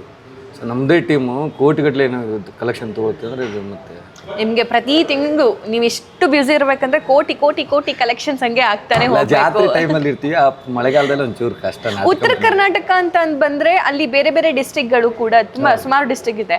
ಬಟ್ ಅತಿ ಹೆಚ್ಚು ಈ ಡ್ರಾಮಾ ನೋಡೋ ಜಿಲ್ಲೆ ಯಾವುದು ಅಂತ? ಬಾಗಲಕೋಟೆ, ಬೆಳಗಾಮು, ಬಿಜಾಪುರ, ಆಮೇಲೆ ಗುಲ್ಬರ್ಗ, ಮಹಾರಾಷ್ಟ್ರದ ಬೌಂಡ್ರಿ ಎಲ್ಲ ನೋಡ್ತಾರೆ ಡ್ರಾಮಾ. ಬೆಳಗಾಂ ಜಿಲ್ಲೆ ಫುಲ್ ನೋಡ್ತಾರೆ ಡ್ರಾಮಾ. ಆಮೇಲೆ ಕಲಾವಿದರಿಗೆ ಜಾಸ್ತಿ ಪ್ರೋತ್ಸಾಹ ಕೊಡುವಂಥದ್ದು ಬೆಳಗಾಂ ಜಿಲ್ಲೆ. ಯಾಕಂದ್ರೆ ವರ್ಷಕ್ಕೆ ಬೆಳಗಾಂ ಜಿಲ್ಲೆಯಲ್ಲಿ ಏನಾದ್ರೂ ಒಂದು 10-20 ಜಾತ್ರೆಗಳಾಗ್ತವೆ. ಅಮ್ಮನಿಗೆ, ಚಿಂಚಲಿ ಮಾಯಮ್ಮ, ನೂರಾರು ಗೊಡಚಿ ವೀರಭದ್ರೇಶ್ವರ, ಎಲ್ಲ ಜಾತ್ರೆಗಳು ಆಲ್ಮೋಸ್ಟ್ ಅಲ್ಲಿ ಇರೋದೇ ಬೆಳಗಾಂ ಜಿಲ್ಲೆಯಲ್ಲಿ. ಒಂದು 2-3 ಜಿಲ್ಲೆಯಲ್ಲಿ ಬಿಟ್ರೆ, ಸಣ್ಣ ಪುಟ್ಟ ಜಾತ್ರೆ ಬಿಟ್ರೆ ಬದಾಮಿ, ಬಾಗಲಕೋಟೆ ಅದಂತೂ ವರ್ಲ್ಡ್ ಫೇಮಸ್ ಜಾತ್ರೆ. 10 ಕಂಪ್ನಿಗಳು ಇರ್ತವೆ, ಲೈಕ್ 10 ಸಿನಿಮಾ ಥಿಯೇಟ್ರನ್ನ ಕಾಂಪಿಟೇಷನ್ ಮಾಡ್ದಂಗೆ. ಒಂದು ಟೈಮಲ್ಲಿ ನಮ್ಮ ಅಪ್ಪ ಹೊರತಿದ್ದಾಗ ಅಲ್ಲಿ 2 ಕಂಪ್ನಿ ಇರ್ತಿದ್ವು, ಒಂದು 8 ಸಿನಿಮಾ ಟೆಂಟ್ ಇರ್ತಿದ್ವು. ಇವಾಗ ಹೆಂಗಾಗೈತೆ ಅಂದ್ರೆ ಒಂದು ಸಿನಿಮಾ ಟೆಂಟಿಗೆ ಅವಕಾಶನೇ ಕೊಡ್ತಾ ಇಲ್ಲ ನಾವು. ಅಂದ್ರೆ ಅಷ್ಟು ಡ್ರಾಮಾ ಕಂಪ್ನಿಗಳು ಇಂಪ್ರೂವ್ ಆಗಿದೆ. ಜನನು ಡ್ರಾಮಾ ನೋಡಕ್ ಭಾಳ ಇಷ್ಟಪಡ್ತಾರೆ. ಇವಾಗೆಲ್ಲ ಮಲ್ಟಿಪ್ಲೆಕ್ಸ್, PVR ಬಂದ್ಮೇಲೆ ಸಿನಿಮಾದ ಒಂಚೂರು ಆ ಕಡೆ ಟೆಂಟ್ಗಳಲ್ಲಿ ಕುಂತು ನೋಡೋದು ಕಷ್ಟ. ಸೊ ಹಿಂಗಾಗಿ 8-10 ಡ್ರಾಮಾ ಕಂಪ್ನಿ, ಸಿಕ್ಕಾಪಟ್ಟೆ ಕಾಂಪಿಟೇಷನು. ಒಬ್ರು ನಯನಾನ್ ಹಾಕಿರ್ತಾರೆ, ಒಬ್ರು ಹರೀಶನ್ ಹಾಕಿರ್ತಾರೆ, ಇನ್ನೊಬ್ರು ಯಾರ್ಯಾರೋ ಬಿಗ್ ಬಾಸ್ನ ಹಾಕಿರ್ತಾರೆ. ಅವ್ರವ್ರು ನಮ್ಮಲ್ಲೇ ಕಾಂಪಿಟೇಷನ್. ಚೆನ್ನಾಗಿರುತ್ತೆ, ಅದೊಂಥರ ಚೆನ್ನಾಗಿರುತ್ತೆ. ಸೊ ಈ ಪೇಮೆಂಟ್ಸ್ ಎಲ್ಲ ಹೇಗಿರುತ್ತೆ? ನಾನು ಕೇಳಿರೋ ಪ್ರಕಾರ ಡ್ರಾಮಾ ಕಂಪ್ನಿಲಿ ಅಂದ್ರೆ 1 ತಿಂಗಳು 2 ತಿಂಗಳು ಅಂತ ಕಂಟಿನ್ಯೂ ಆಗ್ತಾ ಹೋದ್ರೆ ಸಿನಿಮಾಗಿಂತ ಒಳ್ಳೆ ಪೇಮೆಂಟ್ ಆಗುತ್ತೆ, ಸೀರಿಯಲ್ಗಿಂತ ಒಳ್ಳೆ ಪೇಮೆಂಟ್ ಆಗುತ್ತೆ ಅಂತ. ಹೌದು, ಬಟ್ ಸೀರಿಯಲ್ ಸ್ಟಾರ್ಸ್ಗಳೆಲ್ಲ ಅಷ್ಟು ತಿಂಗಳ ಡೇಟ್ಸ್ ಕೊಡಕ್ಕೆ ಆಗಲ್ಲ. ಯಾಕಂದ್ರೆ ಅವರು ಕಮಿಟ್ಮೆಂಟ್ಸ್ ಅವು ಇವು ಇರ್ತಾವೆ. ಹಿಂಗಾಗಿ 10 ದಿವಸನೋ 15 ದಿವಸನೋ ಹಿಂಗೆ ಕೊಟ್ಟಿರ್ತಾರೆ. ಬಟ್ ನಮ್ಮ ಡ್ರಾಮಾ ಆರ್ಟಿಸ್ಟ್ಗಳಂತೂ ತಿಂಗಳಾನಟ್ಲೆ ಕಟ್ಟಿಟ್ಟ ಬುತ್ತಿ, ಸಾವೇ ಇಲ್ಲ. ಅಲ್ಲಿ ಇರ್ಬೇಕು ಅವ್ರು ಅಷ್ಟೇ ನಂಬ್ಕೊಂಡು ಜೊತೆಗಿರ್ಬೇಕು. ಓಕೆ. ಸೊ ಜನ ಎಷ್ಟು ಖುಷಿ ಪಡ್ತಾರೆ? ಫಾರ್ ಎಕ್ಸಾಂಪಲ್ ನಯನಾ ಬಂದಾಗ, ಅಥವಾ ಹರೀಶ್ ಅಂತವ್ರು ಬಂದಾಗ, ಅಥವಾ ಸೂರಜ್ನವರು ಅಂತವ್ರು ಬಂದಾಗ ಅವ್ರದ್ದೇ ಅದು ಕ್ರೇಜ್ ಅವರು ಆಲ್ರೆಡಿ ಇಟ್ಕೊಂಡ್ಬಿಟ್ಟಿರ್ತಾರೆ. ಈಗ ಹರೀಶ್ ಡ್ರಾಮಾದಿಂದನೇ ಅಲ್ಲಿಂದನೇ ಬಂದವರು. ಸೊ ಅವ್ನು ಬಂದಾನೆ, ನಯನಾ ಅವ್ರು ಬಂದಾರಂದ್ರೆ ಅವ್ರಿಗೊಂಥರ ಏನೋ ಕ್ರೇಜ್ ಸಿಕ್ಕಾಪಟ್ಟೆ. ಅವ್ರು ಮಾತಾಡಿದ್ದು ಅವ್ರಿಗೆ ಕಳಿಸ್ತಿರುತ್ತೆ, ಲಾಸ್ಟ್ ಕಿರ್ಚಾಡ್ತಿರ್ತಾರೆ. ಅಷ್ಟು ನೋಡಿದ ತಕ್ಷಣ ಅಷ್ಟು ಕ್ರೇಜ್. ಹೌದು, ನಮ್ಮ ಜನ ಹಂಗಿರಿ, ಇಷ್ಟಪಟ್ರದ ಕ್ಲಾಸ್ ಅವ್ರನ್ನೇ ಬೇಕು ಅಂತ ಬಯಸ್ತಾರೆ. No matter what. ನೀವೇನೇನ್ ಕೆಲಸ ಮಾಡ್ತೀರಿ ಸರ್? ನನಗೆ ಗೊತ್ತಿರೋ ಪ್ರಕಾರ ನೀವು ಒಂದು ಡ್ರಾಮಾ ಕಂಪನಿಯ ಓನರ್. ಬಟ್ ನಾನು ಹೇಳೋದಕ್ಕಿಂತ ನೀವೇ ಹೇಳಿದ್ರೆ ಬೆಸ್ಟ್. ಏನೇನ್ ಮಾಡ್ತೀರಿ? ಎದ್ದಾಗಿಂದ್ರೆ ಕೆಲಸ, ನಾನು ಮಲಗೋವರೆಗೂ ಕೆಲಸ ಇರುತ್ತೆ ನಂದು. ಅಂದ್ರೆ ಇಟ್ ಮೀನ್ಸ್ ಯಾರೇ ಓನರ್ ಆಗಿರ್ಲಿ ಅಥವಾ ಡ್ರಾಮಾ ಕಂಪ್ನಿ ಯಾರು ಇನ್ಚಾರ್ಜ್ ಮಾಡ್ತಿರ್ತಾರೆ ಅವ್ರದ್ದು ಯಾರದೇ ಆಗಲಿ, ಎದ್ದಾಗಿಂದ ಕೆಲಸ ಪ್ರಾರಂಭ. ಹುಡುಗರನ್ನೇ ಬಸ್ಬೇಕು, ಕ್ಲೀನ್ ಮಾಡಿಸ್ಬೇಕು, ಅವ್ನು ಕ್ಯಾನ್ವಸ್ ಗಾಡಿ ಅವ್ನು ಪ್ರಚಾರ ಮಾಡಕ್ಕೆ ಹೋಗಿದ್ದಾನೆ ಇಲ್ಲಿ ನೋಡ್ಬೇಕು, ಅಲ್ಲಿಂದ ಸ್ಟಾರ್ಟ್ ಆಗೋದು. ಅದಾಗಿ ನಾವು ಸ್ನಾನ ಮಾಡಿ ಊಟ ಮಾಡಿಬಿಟ್ಟು ಟೈಮ್ ಆಗೇ ಬಿಟ್ಟಿರುತ್ತೆ. 5 ಗಂಟೆಗೆ ಅವ್ರನ್ನೆಲ್ಲ ಬೇಸಿ ಬಿಫೋರ್ 1 ಅವರ್ ನಾವು ಸಾಂಗ್ ಹಾಕ್ತೀವಿ ಹೊರಗಡೆ. ಅಂದ್ರೆ ಡ್ರಾಮಾ ಇದೆಯಪ್ಪ ಅಂತ ಗೊತ್ತಾಗ್ಲಿ ಅನ್ನೋ ಕಾರಣಕ್ಕೋಸ್ಕರ ಹೊರಗಡೆ ಹಾರ್ನ್ ಕಟ್ಟಿ ಪ್ರಚಾರ ಆಗಿರಲಿ, ಸಾಂಗ್ ಹಾಕಿರ್ಲಿ ಹಾಕ್ತೀವಿ. 5 ಗಂಟೆಯಿಂದ ಸ್ಟಾರ್ಟ್ ನಮ್ಮ ಕೆಲಸ. ಅವ್ರನ್ನೆಲ್ಲ ಎಬ್ಬಿಸಿ ಸೌಂಡ್ ಸಿಸ್ಟಮ್ ಎಲ್ಲ ನೀಟಾಗಿ ಹಾಕಿ ಎಲ್ಲ ಮಾಡಿ 5:30 ಅಂದ್ರೆ ಟಿಕೆಟ್ ಕೌಂಟ್ರ್ ನಾವು ಹುಡುಕಾಡಿ, ಎಲ್ಲೋ ಪಾಪ ಮಲಗಿರ್ತಾರೆ, ರೆಸ್ಟ್ ಏನೋ ಮಾಡ್ತಿರ್ತಾರೆ, ಅದು ಪರ್ಸ್ನಲ್ ಕೆಲ್ಸಕ್ಕೆ ಹೋಗಿರ್ತಾರೆ. ಅವ್ರನ್ನ ಕರೆಸಿ ಕಂಟಿನ್ಯೂ ಸೀರಿಯಲ್ ಪ್ರಕಾರ ಟಿಕೆಟ್ ಕೊಡೋದಾಗಿರಲಿ, ಅಲ್ಲಿಂದ ಅವ್ರು ಟಿಕೆಟ್ ಕೊಡಾಕತ್ತಾರ ಗೇಟ್ ಮನ್ಗಳು ನಿಂತಾರೋ ಇಲ್ಲೋ ಅದನ್ನೆಲ್ಲ ಅಬ್ಸರ್ವ್ ಮಾಡಿ ಅದಾದ್ಮೇಲೆ 6 ಗಂಟೆಗೆ ಮೇಕಪ್ಗೆ ಹೋಗ್ತೀವಿ. 6:15ಕ್ಕೆ ಸ್ಟಾರ್ಟ್ ಆಗುತ್ತೆ. ಒಂದು 10-20 ನಿಮಿಷದಲ್ಲಿ ಮೇಕಪ್ ಮಾಡ್ಕೊಂಡು ರೆಡಿ ಆಗ್ಬೇಕು. ಅಲ್ಲಿಂದ start scene by scene. Drama ಮುಗಿಯೋದೇ 2 ಗಂಟೆ 3 ಗಂಟೆ ಆಗ್ಬಿಡುತ್ತೆ. ನೀವು ಮಲ್ಗದೆ ಎಷ್ಟು ಹೊತ್ತು ಅಂತ? ನಂದು ಎಲ್ಲರಿಗಿಂತ 1 ಅವರ್ ಹೆಚ್ಚಿಗೆ. ಮತ್ತು ನಾನು ಎಲ್ಲರಿಗೂ ಕರೆದು ಪೇಮೆಂಟ್ ಕೊಟ್ಟು ಟಿಕೆಟ್ ಶೋ ಎಷ್ಟು ಕಲೆಕ್ಷನ್ ಆಗೈತೆ ಅದನ್ನ ತೊಗೊಂಡು ಎಲ್ರಿಗೂ ಪೇಮೆಂಟ್ ಮಾಡಿ ನಾನು ಊಟ ಮಾಡ್ಬೇಕಾದ್ರೆ 1 ಅವರ್ ನಂಗೆ ಎಕ್ಸ್ಟ್ರಾ. ಅಂದ್ರೆ ಒಂದು 4 ಗಂಟೆ ಆಗುತ್ತೆ. 4 ಗಂಟೆ ಆರಾಮಾಗಿ. ಪ್ರತಿದಿನ ರೋಜಾ ನಿಮ್ಗೆ? ರೋಜಾ ಇದ್ದಂಗೆ ನಮಗೆ ಶಾರಿ ಟೈಮ್ನಾಗೆ ನಾನು ಊಟ ಮಾಡೋದು. ಓಕೆ, ಸರಿ ಸರ್. ಈಗ ಈ ಕಲಾವಿದರು ಅಂತ ನಮಗೆ ಬಂದಾಗ ಒಂದು ಕಂಪ್ನಿಗೆ ಇವರೇ ಫಿಕ್ಸ್ ಕಲಾವಿದರು ಅಂತ ಇರ್ತಾರಾ ಅಥವಾ ಅವರು ಬೇರೆ ಬೇರೆ ಕಂಪ್ನಿಗಳಿಗೆ ಚೇಂಜ್ ಆಗ್ತಾ ಇರ್ತಾರ? ಮುಂಚೆ ಎಲ್ಲ 1 ವರ್ಷ 2 ವರ್ಷ ಒಂದೊಂದು ಕಂಪ್ನಿಯಲ್ಲಿ ಸರ್ವಿಸ್ ಮಾಡ್ತಿದ್ರು. ಇವಾಗ ಹಂಗಲ್ಲ, 100 ಹೆಚ್ಚಿಗೆ ಕೊಡ್ತಾನಂದ್ರೆ ಅಲ್ಲಿ ಹೋಗ್ತಾರೆ, ಅವ 100 ರೂಪಾಯಿ ಹೆಚ್ಚಿಗೆ ಕೊಡ್ತಾನಂದ್ರೆ ಆ ಕಡೆ ಹೋಗ್ತಾರೆ. ಮುಂಚೆ ಹಂಗೆಲ್ಲ ಇರ್ತಿರ್ಲಿಲ್ಲ. ವರ್ಷಗಟ್ಟಲೆ ನಾವೇ ಬಾಂಡ್ ಬರ್ಸ್ಕೊಂಡು ನಾವೇ ಇಟ್ಕೋತಿದ್ವಿ. ಈಗೆಲ್ಲ ಕಾಲಮಾನ ಚೇಂಜ್ ಆಗೈತಿ ಸಿಕ್ಕಾಪಟ್ಟಿ. ನೀವು 4 ಸಿನಿಮಾಗಳನ್ನ ಮಾಡಿದ್ದೀರಾ, ಮತ್ತೆ ಸಿನಿಮಾ ನಟನ ಮಗ ಕೂಡ ಹೌದು ನೀವು. ಅವರ ರಂಗಭೂಮಿ ಕಲಾವಿದರಾದರೂ ಕೂಡ ಇಡೀ ಕರ್ನಾಟಕಕ್ಕೆ ತುಂಬ ಫೇಮಸ್ ಆಗಿದ್ದು ರಾಜು ತಾಳಿಕೋಟಿ ಸರ್ ಸಿನಿಮಾಗಳ ಮುಖಾಂತರ, ಮತ್ತೆ ಅವರ ಆ್ಯಕ್ಟಿಂಗು. ಯಾವುದೇ ಸಿನಿಮಾ ಮಾಡಿದ್ರು ಕೂಡ ಅದರಲ್ಲಿ ಉತ್ತರ ಕರ್ನಾಟಕ ಆ ಸ್ಲ್ಯಾಂಗ್ ಭಾಷೆ ಅನ್ನೋದು ಇದ್ದೇ ಇರ್ತಿತ್ತು. ನಾನು ಹೇಳಿದ್ರೆ ಸರಿ ಅನ್ಸಲ್ಲ, ನೀವು ಹೇಳಿದ್ರೆ ಕೇಳಿಸ್ಕೊಳ್ತಾರೆ. ಅದೇ ಅವ್ರಿಗೆ ಎಷ್ಟು ಸಲ ಬೇರೆ ಭಾಷೆ ಮಾತಾಡ್ರಿ ಅಂತ ಹೇಳಿದ್ರೆ ಹಂಗಾಗಿದ್ರೆ ಇನ್ನೂ 200 ಅವ್ರು ಅಲ್ಲಪ್ಪ ನಂಗೆ ಇದೇ ಕಂಫರ್ಟೇಬಲ್. ಅಕಸ್ಮಾತ್ ಅವ್ರು ಸ್ಕ್ರಿಪ್ಟ್ ಬೇರೆ ಬರ್ದಿದ್ರು ಅವ್ರನ್ನ ಕನ್ವರ್ಟ್ ಮಾಡಿ ಅಲ್ಲಿಂದ ಅಲ್ಲೇ ಸ್ಪಾಟಲ್ಲೇ ಮಾತಾಡ್ತಾರೆ. ಮೇಲ್ಕೋಟೆ ಹುಡುಗಿ ಆ ಸಾಂಗ್ಗೋಸ್ಕರ ಮಾತ್ರ ಕರ್ಸಿರೋದು ಪ್ರೇಮ್ ಸರ್. ಆ ಮೂವಿಯಲ್ಲಿ ಇಲ್ವೇ ಇಲ್ಲ ಅವರು. ಓನ್ಲಿ ಆ ಸಾಂಗ್ಗೋಸ್ಕರ ವಾಯ್ಸ್ ಬೇಕು ನಂಗೆ, ಆಮೇಲೆ ನೀವು ಬೈಗಳ ಬೇಕು ನನಗೆ ಅಂತೇಳಿ ಹೇಳ್ಬಿಟ್ಟು ಕರ್ಸ್ಕೊಂಡು. ಯಾವ ಬೈಗಳದು? ಪಿತೃಪಿಲ್ಲಿ ಮಗನ, ಮತ್ತೆ ಇನ್ನೊಂದ್ 2-3 ಬೈದಿದ್ದಾರೆ ಅಂತ ಎಲ್ಲ ಬೈದಿದ್ದಾರೆ. ಅವ್ರು ಅದಕ್ಕೆ ಫೇಮಸ್ ಆ ಕಡೆ. ಇದಕ್ಕೆ ಬೀಪ ಬಗ್ಗಿಸ್ತೀನಿ ನಾನು, ಬಿಕಾಸ್ ನಾನು ಉತ್ತರ ಕರ್ನಾಟಕ ಭಾಗದೊಳಗಿರೋದ್ರಿಂದ ಸೊ ಖುಷಿ ಆಗುತ್ತೆ ಇದೆಲ್ಲಾನು. ಅಂದ್ರೆ ಕೇಳಿಸ್ಕೊಂಡಾಗ ಓ ಸಾಂಗಲ್ಲೆಲ್ಲ ಇದನ್ನ ತಂದ್ಬಿಟ್ಟಿದಾರಲ್ಲ ಹಂಗೆ ಅಂತ. ಅದಕ್ಕೆ ಅವ್ರು ಅವಾಗ ಪರ್ಟಿಕ್ಯುಲರ್ ಆಗಿದ್ರು. ಆ ವಾಯ್ಸ್, ಆ ಟೋನ್ ಅವ್ರದ್ದೇನು ಬರ್ತಿತ್ತಲ್ಲ, ಆ ವಾಯ್ಸ್ಗೆ ಸಿಕ್ಕಾಪಟ್ಟಿ ಫೇ ಅದು. ಆಮೇಲೆ ಮುಂಚೆ ಎಲ್ಲ ಅವರು ಸ್ಟಾರ್ ಆಗೋ ಕಾರಣನೇ ವಾಯ್ಸು. ಅವಾಗೆಲ್ಲ ಆಡಿಯೋ ಕ್ಯಾಸೆಟ್ ಇತ್ತು, ಕಲಿಯೋದು ಕುಡ್ಕ ಆಡಿಯೋ ಅಷ್ಟೇ ಬಿಟ್ಟಿದ್ರು. ಆದ್ಮೇಲೆ ಡ್ರಾಮಾ ವಿಡಿಯೋ ಅದೆಲ್ಲ ವರ್ಷನ್ ಬಂದಿದ್ದು. ರಾಜು ತಾಳಿಕೋಟಿ ಅವರ ಡೆಡಿಕೇಶನ್ ರಂಗಭೂಮಿಗೆ ಹೇಗಿತ್ತು ಅಂತ? ಅವರಲ್ಲೇ ಹುಟ್ಟಿ ಅಲ್ಲೇ ಬೆಳೆದ ಕಾಸ್ಕತೇಶ್ವರ ಮಠದಲ್ಲಿ. ಅಲ್ಲಿ ನಮ್ಮ ಮಠದಲ್ಲಿ ಹೆಂಗಿದೆ ಅಂದ್ರೆ ಅದು ಸಂಗೀತ ಶಾಲೆ ಮಠ, ಬೇರೆ ಥರ ಮಠ. ಮಠಾಧೀಶನ ರೆಡಿ ಮಾಡುವಂಥ ಮಠ ಅಲ್ಲ ಅದು. ಸೊ ಸಂಗೀತ ಜ್ಞಾನ ಕೊಡುವಂಥ ಮಠ. ಹಿಂಗಾಗಿ ಅಲ್ಲೇ ಜಾಸ್ತಿ ಬೆಳೆದಿರೋದ್ರಿಂದ, ಅಲ್ಲೇ ಓದಿರೋದ್ರಿಂದ ಅವ್ರಿಗೆ ಆ ಧರ್ಮದ ಪ್ರಕಾರ ಆಗಿರ್ಬೋದು, ಇನ್ನೊಂದು ಈ ಕಾಸ್ಟಿಸಮ್ ಅವೆಲ್ಲ ಬರಲೇ ಇಲ್ಲ. ಯಾವಾಗಲೂ ಅವರು ಕನ್ನಡವೇ ಸತ್ಯ, ಕನ್ನಡವೇ ನಿತ್ಯ ಆ ಥರ ಬೆಳೆದವರು. ಹಿಂಗಾಗಿ ಬೆಳೀತಾ ಒಂದು ಕಂಪ್ನಿಯಲ್ಲಿ ಸೇರಿಕೊಂಡ್ರು, ಚಿತ್ರಿಗಿ ಕಂಪ್ನಿ ಅಂತೇಳಿ. ಅಲ್ಲಿ ಕಸ ಹೊಡ್ಕೊಂಡು ಕ್ಲೀನರ್ ಆಗಿ, ವರ್ಕರ್ ಆಗಿ, ಡೈಲಿ ಗೇಟ್ ಮನ್ ಟಿಕೆಟ್ ಹರಿಬೇಕಾದ್ರೆ ಡ್ರಾಮಾ ನೋಡಿ ನಾನು ಯಾವಾಗ ಹಿಂಗೆ ಮಾಡ್ತೀನಿ ಅಂತ ಅವ್ರಿಗೆ ಆ ಕಲ್ಪನೆ. ಆದ್ರೆ ಒಂದು ದಿವಸ ಒಬ್ಬ ಆರ್ಟಿಸ್ಟ್ ಓಡೋಗಿರೋದಕ್ಕೆ ಮಾಲಕ ಯಾರು ಮಾಡ್ಸೋಮ್ ಸರ್ ನಾ ಮಾಡ್ರಿ ಅಂತ. ನೀ ಏನು ಮಾಡ್ತಿಲಿ ನೋಡ್ರಿ ಸರ್ ಒಂದು ಅವಕಾಶ. ಆ ಥರ ಅವಕಾಶ ಸಿಕ್ಕಿದ್ದು. ಮಾಡಿದ್ರೆ ಹಿಂತಿರುಗಿ ನೋಡಲೇ ಇಲ್ಲ. ಡ್ರಾಮಾ ಸಿನಿಮಾನು ಅವ್ರ ಅವಕಾಶ ಸಿಗಬೇಕಂದ್ರೆ ಭಟ್ರು ಅವ್ರ ಫ್ಯಾನ್. ಅವರೆಲ್ಲ ಎಕ್ಸಾಮ್ ಬರೀಬೇಕಾದ್ರೆ ಅಥವಾ ಯಾವಾಗ ಕಾರಲ್ಲಿ ಹೋಗ್ಬೇಕಾದ್ರೆ ಅವ್ರು ಕ್ಯಾಸೆಟ್ ಕೇಳ್ತಿದ್ರು. ನಾ ಮಾಡಿಸ್ಬೇಕಲ್ಲ ಇವನ್ನ ಅಂದಾಗ ನಾವು ವಿಡಿಯೋ CD ಮಾಡಿದ್ವಿ ಕಲಿಯೋದು ಕುಡ್ಕ. ಆ ಟೈಮಲ್ಲಿ ಬಿಗ್ ಬಜೆಟ್ ಹಾಕಿ ಅವ್ರು ವಿಡಿಯೋ CD ಮಾಡಿದ್ರು. ನೋಡ್ಲಿ ಜನ ಇಷ್ಟು ದಿವ್ಸ ಕೇಳ್ಯಾರ, ಈಗ ನೋಡ್ಲಿ ಅಂತೇಳಿ ಮಾಡಿದಾಗ ಅದಕ್ಕೆ ಕ್ಯಾಮ್ರಾಮನ್ ಆ ಮುಂಗಾರು ಮಳೆ ಕ್ಯಾಮ್ರಾಮನ್ ಅವರು ಅಲ್ಲಿಂದ ಅವ್ರಿಗೆ ಕನೆಕ್ಟ್ ಲಿಂಕ್ ಆಗಿದ್ದು. ಅವಾಗ ಅವ್ರಿಗೆ ಭಟ್ರು ಕರೆಸಿ ಅವಾಗ ಅವಕಾಶ ಕೊಟ್ಟಾಗ ಅಲ್ಲಿಂದ ಸಿನಿಮಾ ಜರ್ನಿ. ಓಕೆ, ಸೊ ಸರು ಈ ಚಿತ್ರರಂಗಕ್ಕೆ ಎಂಟ್ರಿ ಆದಾಗ ನಿಮ್ಗೆಲ್ಲ ಹೆಂಗಿತ್ತು ಸಿಚುವೇಶನು, ಮತ್ತೆ ಆ ಖುಷಿ ಅಥವಾ ಆ ಸೆಲೆಬ್ರೇಷನ್ಸ್ ಹೇಗಿತ್ತು ಅಂತ? ಇಲ್ಲ, ಸಿಕ್ಕಾಪಟ್ಟಿ ಖುಷಿ ನಮ್ಗೆ. ಅವ್ರನ್ನ ಎಲ್ಲ ಮಾಡಿದ್ರು, ಅವ್ರು ಸಿನಿಮಾ ಒಂದೇ ಮಾಡಿರ್ಲಿಲ್ಲ. ಸೊ ಸಿನಿಮಾ ಮಾಡ್ಲಿ ಅನ್ನೋ ಖುಷಿ ಇತ್ತು. ಸೊ ಸಡನ್ ಆಗಿ ಸಿಕ್ತು. ಸಿಕ್ಕಾಗ ಒಳ್ಳೆ ಅವಕಾಶನ ಅವ್ರು ಉಪಯೋಗಿಸ್ಕೊಂಡ್ರು.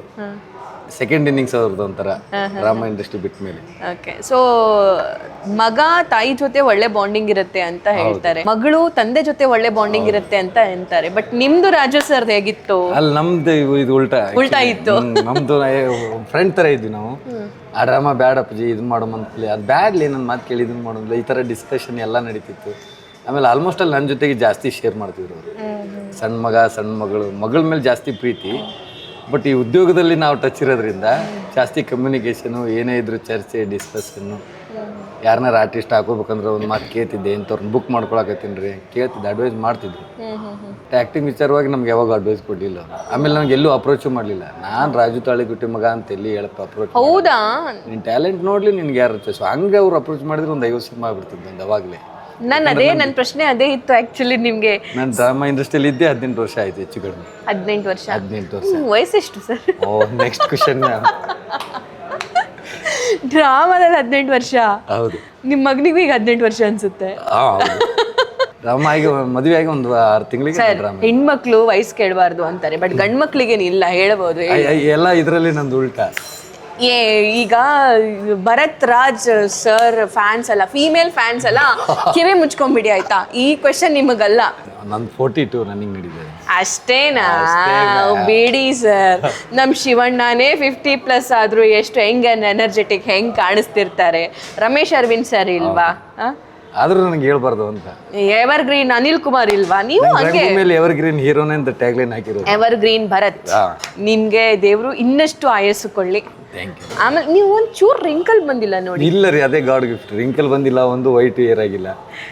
ಕಲರ್ ಮಾಡ್ಕೊಂಡ್ ಇಲ್ಲ, ಪ್ರಾಮಿಸ್ ಮಾಡೇ ಇಲ್ಲ ನನ್ನ ಲೈಫಲ್ಲಿ. ಸೀರಿಯಸ್ಲಿ? ಏನ್ ಎಣ್ಣೆ ಮಾಡ್ತಾರೆ ಮನೇಲಿ? ಎಣ್ಣೆ ಏನ್ ಹಚ್ತಾ ಇರ್ತಲ್ಲ? ಏನು ಹಚ್ಚಲ್ಲ, ಹಿಂಗೆ ಸುಮ್ನೆ. ಪ್ರಾಮಿಸ್ ನಾನು ಏನು ಎಣ್ಣೆ ಹಚ್ಚದೇ ಇಲ್ಲ. ಖರೇನಾ? ನಿಜ. ನಾ ಆಮೇಲೆ ಚೆಕ್ ಮಾಡ್ಬೇಕು, ಅದನ್ನ ಜೂಮ್ ಆಗಿ ಚೆಕ್ ಮಾಡ್ರಿ. ವಿಗ್ ಅಲ್ಲ ತಾನೆ? ಎಲ್ಲ ನಮ್ಮ ಮನೇಲಿ ಯಾರಿಗೂ ವಿಗ್ ಇಲ್ಲ, ನಮ್ಮ ತಂದೆಯವ್ರಿಗೆ ಇರ್ಲಿಲ್ಲಲ್ಲ. ತಿಳ್ಕೊಳ್ಳೋವರೆಗೂ ಅವ್ರಿಗೂ ಜಾಸ್ತಿ ಕಲರ್ ಮಾಡ್ತಿರ್ಲಿಲ್ಲ. ನೇಚರ್ ಗಿಫ್ಟ್ ಸರ್ ನಿಮ್ಗೆ. Nature gift. ಅದು ವಾಯ್ಸ್ ಆಗಿರ್ಬೋದು, ಕಲರ್ ಆಗಿರ್ಬೋದು. ನೀವು ಕೃಷ್ಣ ಸುಂದರ, ಕೃಷ್ಣ ಸುಂದರಿ ಅಂತಾರಲ್ಲ, ನೀವು ಕೃಷ್ಣ ಸುಂದರ. ಎಲ್ಲರೂ ಹಂಗ ಕರೀತಾರೆ. ಹೌದಾ? ದೊಡ್ಡ ಫೇಮಸ್ ಸ್ಟಾರ್ಗಳೆಲ್ಲ ಕಾಲಕೃಷ್ಣ, ಮುಂದೆ ಬೇಡ ಕಾಲಕೃಷ್ಣ ಅಂತಾರೆ ಮುಂದೆ. ಬಿಪ್ ಬಿಪ್ ಬಿಪ್ ಬಿಪ್. ಫ್ರೆಂಡ್ ಸರ್ಕಲ್ ಎಲ್ಲ ನಮ್ಮ ಜೊತೆಗೆ ವರ್ಕ್ ಮಾಡೋರು ಹಂಗೆ ಕರೆಯೋದು ಕಾಲಕೃಷ್ಣ. ನೀವು ಉರ್ದು ಜಾಸ್ತಿ ಮಾತಾಡ್ತೀರಾ, ಕನ್ನಡ ಜಾಸ್ತಿ ಮಾತಾಡ್ತೀರಾ? ಕನ್ನಡ ಜಾಸ್ತಿ. ಯಾಕಂದ್ರೆ ನಾವು ಬೆಳೆದಿರೋದು ಆಶ್ರಮಲ್ಲಿ ಇರೋದ್ರಿಂದ, ಆ ಟೈಮಲ್ಲಿ ನಮ್ಮ ತಂದೆಯವರು ಸಿಕ್ಕಾಪಟ್ಟೆ ಬಡವರು ಇದ್ರು. ಅವರೇ ಒಂದು ಯಾವುದೋ ಕಂಪ್ನಿಯಲ್ಲಿ ಕೆಲಸ ಮಾಡ್ತಿರುವಾಗ ನಮ್ಮನ್ನು ನೋಡ್ಕೊಳ್ಳೋದಕ್ಕೆ ಕಷ್ಟ ಆಗ್ತಿತ್ತು. ಆಮೇಲೆ ತಿಂಗಳಿಗೆ ಒಂದು ಕಡೆ ಬೇರೆ ಬೇರೆ ಕ್ಯಾಂಪು, ಬೇರೆ ಬೇರೆ ಊರು, ಹಿಂಗಾಗಿ ಆಶ್ರಮಲ್ಲಿ ಹಾಕಿದ್ವಿ. ಆಶ್ರಮ ಹೆಂಗೆ ಓಂ ಅಸತೋಮ ಸದ್ಗಮಯ ಅನ್ನೋತಾನೆ ಅನ್ನ ಆಗ್ತಿರ್ಲಿಲ್ಲ, ತಮ್ಮ ಸೋಮ ಜ್ಯೋತಿರ್ಗಮಯ ಅನ್ನೋತಾನೆ ಸಾರು ಆಗ್ತಿರ್ಲಿಲ್ಲ. ನಾನು ಸ್ಕೂಲ್ ಕಲ್ತಿರೋದು ಲಿಂಗಾಯತ್ ಸೊಸೈಟಿ. ಓಕೆ. ನನ್ನ ಡಿಗ್ರಿ ಮುಗ್ದಿರೋದು ಲಿಂಗಾಯತ್ ಸೊಸೈಟಿ. ನಾನು ಓಂ ಅಸತೋಮ ಅಂತಾನೆ ನಾನು ಊಟ ಮಾಡ್ತಿದ್ದೆ. ನಮ್ದು ಹಂಗೆ ಇತ್ತು. ನಾನು ಅದಾದ್ಮೇಲೆ ಬಿಸ್ಮಿಲ್ಲಾಹಿ ವಾಲ ಬರ್ಕತಿಲ್ಲಾಹಿ ಅಂತಾನು ಅಂತಿದ್ದೆ. ಇಲ್ಲ, ನಮ್ಗೆ ಅದು ಜಾಸ್ತಿ ಟಚ್ಚೇ ಇಲ್ಲ ನಮ್ಗೆ ಯಾವಾಗಲೂ. ಯಾಕಂದ್ರೆ ಮನೆಯಲ್ಲಿನೂ ಮಮ್ಮಿ ಹಿಂದೂ ಆಗಿರೋದ್ರಿಂದ, ತಂದೆನೂ ಅದೇ ಮಠದಲ್ಲಿ ಬೆಳೆದಿರೋದ್ರಿಂದ. ನೀವು ರಾಜು ಸರ್ ಮೊದಲೇ ಹೆಂಡತಿ ಮಗ ಅಥವಾ ಎರಡನೇ ಹೆಂಡತಿ? ಮೊದಲೇ ಹೆಂಡತಿ ಮಗ. ಇಬ್ರು ಹೆಂಡತಿ ಪ್ರೇಮ ಇದೆ, ಹೆಸರು ಕನ್ಫ್ಯೂಸ್ ಹೌದು, ಪ್ರೇಮ. ಇಬ್ಬರ ಹೆಸರು ಪ್ರೇಮ. ಅದು ಕೋಇನ್ಸಿಡೆನ್ಸ್. ಅಷ್ಟು ಪ್ರೀತಿ ಮಾಡ್ತಿದ್ರ? ಇಲ್ಲ ಕೋಇನ್ಸಿಡೆನ್ಸ್ ಅದು. ಓಕೆ. ಪ್ರೇಮ್ ರಾಜ್ ಅಂತೇಳಿ. ಸರ್, ಇಬ್ರು ಒಂದೇ ಮನೇಲಿ ಇದ್ದಾರೆ?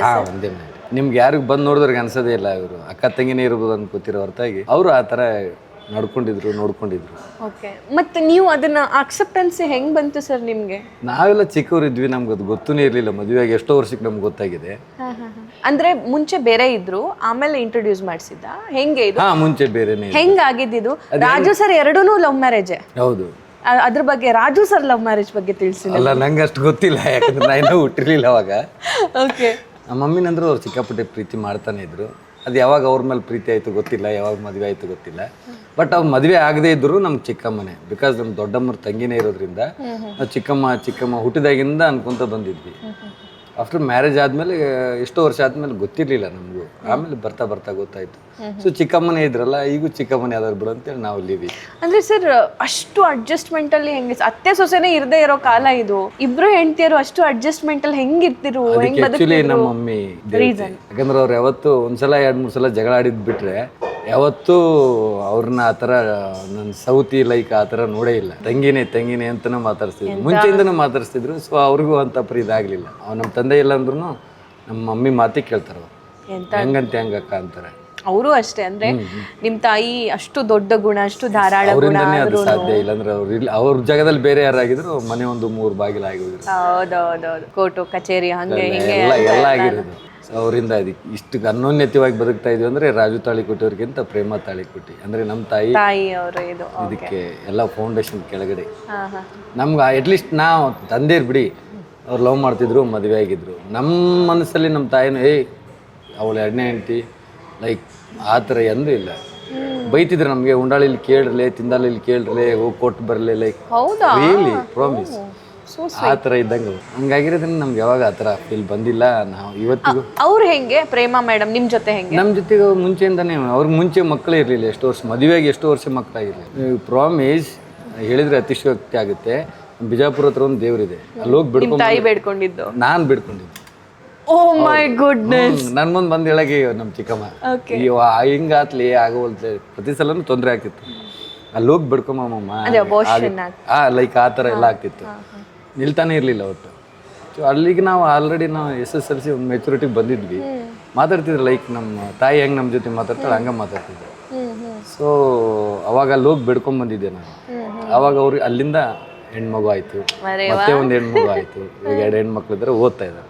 ಓಕೆ. ಸೊ ನೀವು 3 ಜನ? ಹಾ, 3 ಜನ, 2 ಗಂಡು 1 ಹೆಣ್ಣು. ಅವರು ಇಬ್ರು? ಅವರಿಬ್ರು, ಟೋಟಲ್ 5 ಜನ. ಎಲ್ಲ ಜವಾಬ್ದಾರಿ ನಿಮ್ಮ ಹೆಗಲ ಮೇಲೆ? ಈ ಮುಂಚೆ ಸ್ವಲ್ಪ ಇತ್ತು, ಈಗ ಜಾಸ್ತಿ ಹೆಗಲ ಜವಾಬ್ದಾರಿ ತೊಗೊಂಡು ಹೋಗ್ಬೇಕಾಗಿದೆ. ಏನೇನ್ ಮಾಡ್ತಾರೆ? ಆಮೇಲೆ ಮತ್ತೊಂದು ಹೇಳ್ಬೇಕು, ಭರತ್ ಅವರ ಸಿಸ್ಟರು ನಮ್ಮೂರು ಸೊಸೆ, ನಮ್ಮೂರಲ್ಲಿ ಇದ್ದಾರೆ, ಬ್ಯಾಡಗಿ ಸೊಸೆ ನಿಮ್ಮ ತಂಗಿ. ಸೊ ನೀವು 3 ಜನ ಮತ್ತೆ ಇನ್ನಿಬ್ರು ಹೆಣ್ಮಕ್ಳು, ಟೋಟಲ್ ನಿಮ್ಗೆ 4 ಜನ ಸಿಬ್ಲಿಂಗ್ಸ್ ಇದ್ದಾರೆ. ಅವ್ರ ಬಗ್ಗೆ ಏನ್ ಹೇಳ್ತೀರಿ? ಯಾರ್ಯಾರು ಏನೇನ್ ಮಾಡ್ತಾರೆ? ಎಲ್ರಿ, ನಾವು ನಮ್ಮ ತಂಗಿನಂತೂ ಬೆಳಗ್ಗೆ ಕೊಟ್ಟಿದ್ದೀವಿ. ತಮ್ಮ ನನ್ನ ಜೊತೆಗೆ ಇವಾಗ ಡ್ರಾಮಾದಲ್ಲಿ ಕೆಲಸ ಮಾಡ್ತಾ ಇದ್ದಾನೆ. ಅವನು ಇಷ್ಟು ದಿವಸ ಬೇರೆ ಕಡೆ ಇದ್ದ, ತಂದೆಯವ್ರ ಜೊತೆ ಸ್ವಲ್ಪ ವಾದ ವಿವಾದ ಆಗಿ ಇವಾಗ ತಂದೆಯವ್ರು ತಿರ್ಕೊಂಡ್ಮೇಲೆ ಇಬ್ಬರು ಒಟ್ಟಿಗೆ ಸೇರಿ ನಾಟಕ ಕಂಪ್ನಿ ನಡ್ಸಾಕತ್ತೀವಿ. ಎಲ್ಲ ಕಡೆ ಚಲೋ ನಡೆದಾವೆ. ಅವರಿಬ್ಬರು ಇನ್ನೂ ಓದ್ತಾ ಇದ್ದಾರೆ, ನಮ್ಮ ಚಿಕ್ಕಮ್ಮನ ಮಕ್ಕಳು. ಅವ್ರೇನು ಓದ್ತಿದ್ದಾರೆ ಸರ್? ಒಬ್ಳು ಇವಾಗ 9th ಇದ್ದಾಳೆ, ಒಬ್ಳು SSLC ಇದೆ. ಇನ್ನೂ ಚಿಕ್ಕವರು. ಅವ್ರು ಯಾರು ನಮ್ಮ ಇದರಲ್ಲಿ ಯಾರನ್ನೂ ನಾವು ಹೆಣ್ಮಕ್ಳು ಬಂದಿಲ್ಲ ವಿಶೇಷವಾಗಿ. ನಾವೇ 2 ಗಂಡು ಮಕ್ಕಳು ಬಂದಿದ್ದೀವಿ. ನಮಗೆ ಮುಗೀತು. ಅವ್ರಿಗೆ ಇಂಟ್ರೆಸ್ಟ್ ಇದ್ರೆ? ಇಲ್ಲ, ಇಂಟ್ರೆಸ್ಟ್ ಒಬ್ಳಿಗಿದೆ, ಮಾಡ್ತಾಳೆ. ನಮ್ಮ ತಂದೆಯವರು ಅಲ್ಲಿ ಇಲ್ಲಿ ಕೋಚಿಂಗ್ ಗೀಚಿಂಗ್ ಹಾಕಿದ್ರು, ಬಟ್ ಬೈ ಬರ್ತ್ ಬ್ಲಡ್ ಇದೆ, ಅವಳು ಮಾಡ್ತಾಳೆ. ಚಿಕ್ಕವಳಿದ್ದಾಳೆ ಒಬ್ಳು, ಮಾಡ್ತಾಳೆ. ಶಬ್ನಮ್ ಅಂತ. ಇಲ್ಲ ಇಲ್ಲ ಇಲ್ಲ ಇಲ್ಲ ಹಂಗೆ ಜೊತೆಗೆ ಮಾಡಿಲ್ಲ, ಬಟ್ ಅವಳು ಕ್ಯೂರಿಯಾಸಿಟಿ ಹೊರಗಡೆ ಎಲ್ಲ ಸ್ಕೂಲಲ್ಲಿ ಗೀಲಲ್ಲಿ ಮಾಡ್ತಾ ಇದ್ದಾಳೆ ಅವಳು. ಅವಳು ಏನಾದ್ರು ಬಂದ್ರೆ ಬರ್ಬೋದು, ಬಂದ್ರೆ ಇಲ್ಲಾಂದ್ರೆ ಇಲ್ಲ. ಒಬ್ಬರೇ ತಮ್ಮ ಅಲ್ವಾ? ಒಬ್ಬರೇ ತಮ್ಮ. ಯಾರು ಸಿಬ್ಲಿಂಗ್ಸ್ ಅಲ್ಲಿ ತುಂಬಾ? ನಂಗೆ ನಮ್ಮ ತಂಗಿ ಹೀನಾನೇ ಬ್ಯಾಡಗಿ ಕೊಟ್ಟಿರೋದು. ಅವಳ ನಂಗೆ ಏನಿದ್ರು ಅವಳ ಮಾತಾಡ್ತಿರ್ತಾಳೆ. ಒಂದೊಂದ್ಸಲ ಅಪ್ಪಾಜಿ ನನ್ನ ಜೋಡಿಗೆ ಏನಾರು ಮಾತಾಡೋದು ಕಷ್ಟ ಆಗಿತ್ತು ಅಂದ್ರೆ ಅಲ್ಲೇ ಅವಳಿಗೆ ಹೇಳ್ತಿದ್ದ, ನಿಮ್ಮ ಮನೆಗೆ ಮಾಡ್ಯ ನೋಡ್ಲಿ, ಹೇಳ ಅವನಿಗೆ ಅಂತೇಳಿ. ಹಾಕಿ ಫೋನ್ ಮಾಡಕ್ಕೆ ಮತ್ತೆ ಹಿಂಗಾಗಿತ್ಲಣ್ಣ, ಆಯ್ತು ಸುದ್ ಮಾಡ್ತಿತ್ತು ಕೊಡು ಅಂತೇಳಿ. ನಮ್ಮ ತಂಗಿ ನಂಗೆ favourite, all time favourite. Okay. ನಿಮ್ಮ 2ನೇ ತಾಯಿ ನಿಮ್ಮ ಜೊತೆ ಹೇಗೆ? ಚೆನ್ನಾಗಿದ್ದಾರೆ. ನಾನು ಇವತ್ತಿಗೂ ಫೋನ್ ಅವರೇ ಮಾಡ್ತಾರೆ, ಹೆಂಗೆ ಉಂಡಿ ತಿಂದೆ. ನಾನು ಇನ್ನೊಂದ್ಸಲ ಬಿಡ್ಬೋದು, ಬಟ್ ಅವ್ರು ಮಾಡಿ ನಂಗೆ ಮಾತಾಡ್ತಾರೆ, ಆರಾಮಿದ್ದೀರಾ, ಬಾ, ಈಗ ನಾಳೆ ಹಬ್ಬ ಐತಿ, ಜಲ್ದಿ ಬಾ ಬಾ ಬಾ ಬಾ. ಸರಿ, ಬರ್ತೀನಿ ಅಂತ. ಓಕೆ. ಸೊ 2 ಜೊತೆ ಬಟ್ಟೆ, 2 ಹಬ್ಬ. ಹೌದು. ಹಬ್ಬದ ಪ್ರಿಪ್ರೇಷನ್ ಹೆಂಗಿದೆ ಅಂತ? ನಾವು ವಿಶೇಷವಾಗಿ ಜೋರಾಗಿ ಹಬ್ಬ ಮಾಡೋದು ಮನೆಯಲ್ಲಿ ಅಂದರೆ ರಂಜಾನ್ ಒಂದು, ಬಿಟ್ಟರೆ ದೀಪಾವಳಿ. ಯಾಕಂದರೆ ನಮ್ಮ ತಾಯಿ ಎಲ್ಲ ಲಕ್ಷ್ಮೀ ಪೂಜೆ ಅದು ಇದು ಎಲ್ಲ ಗಾಡಿ ನಿಲ್ಲಿಸ್ಬಿಟ್ಟು ಎಲ್ಲ ಗಾಡಿ ಪೂಜೆ ಮಾಡಿ ದೀಪಾವಳಿ ಒಂದು ಜೋರು ಮಾಡಿರ್ತೀವಿ. ಯುಗಾದಿ ಅಷ್ಟೇ ಕಷ್ಟ ಮಾಡ್ತೀವಿ.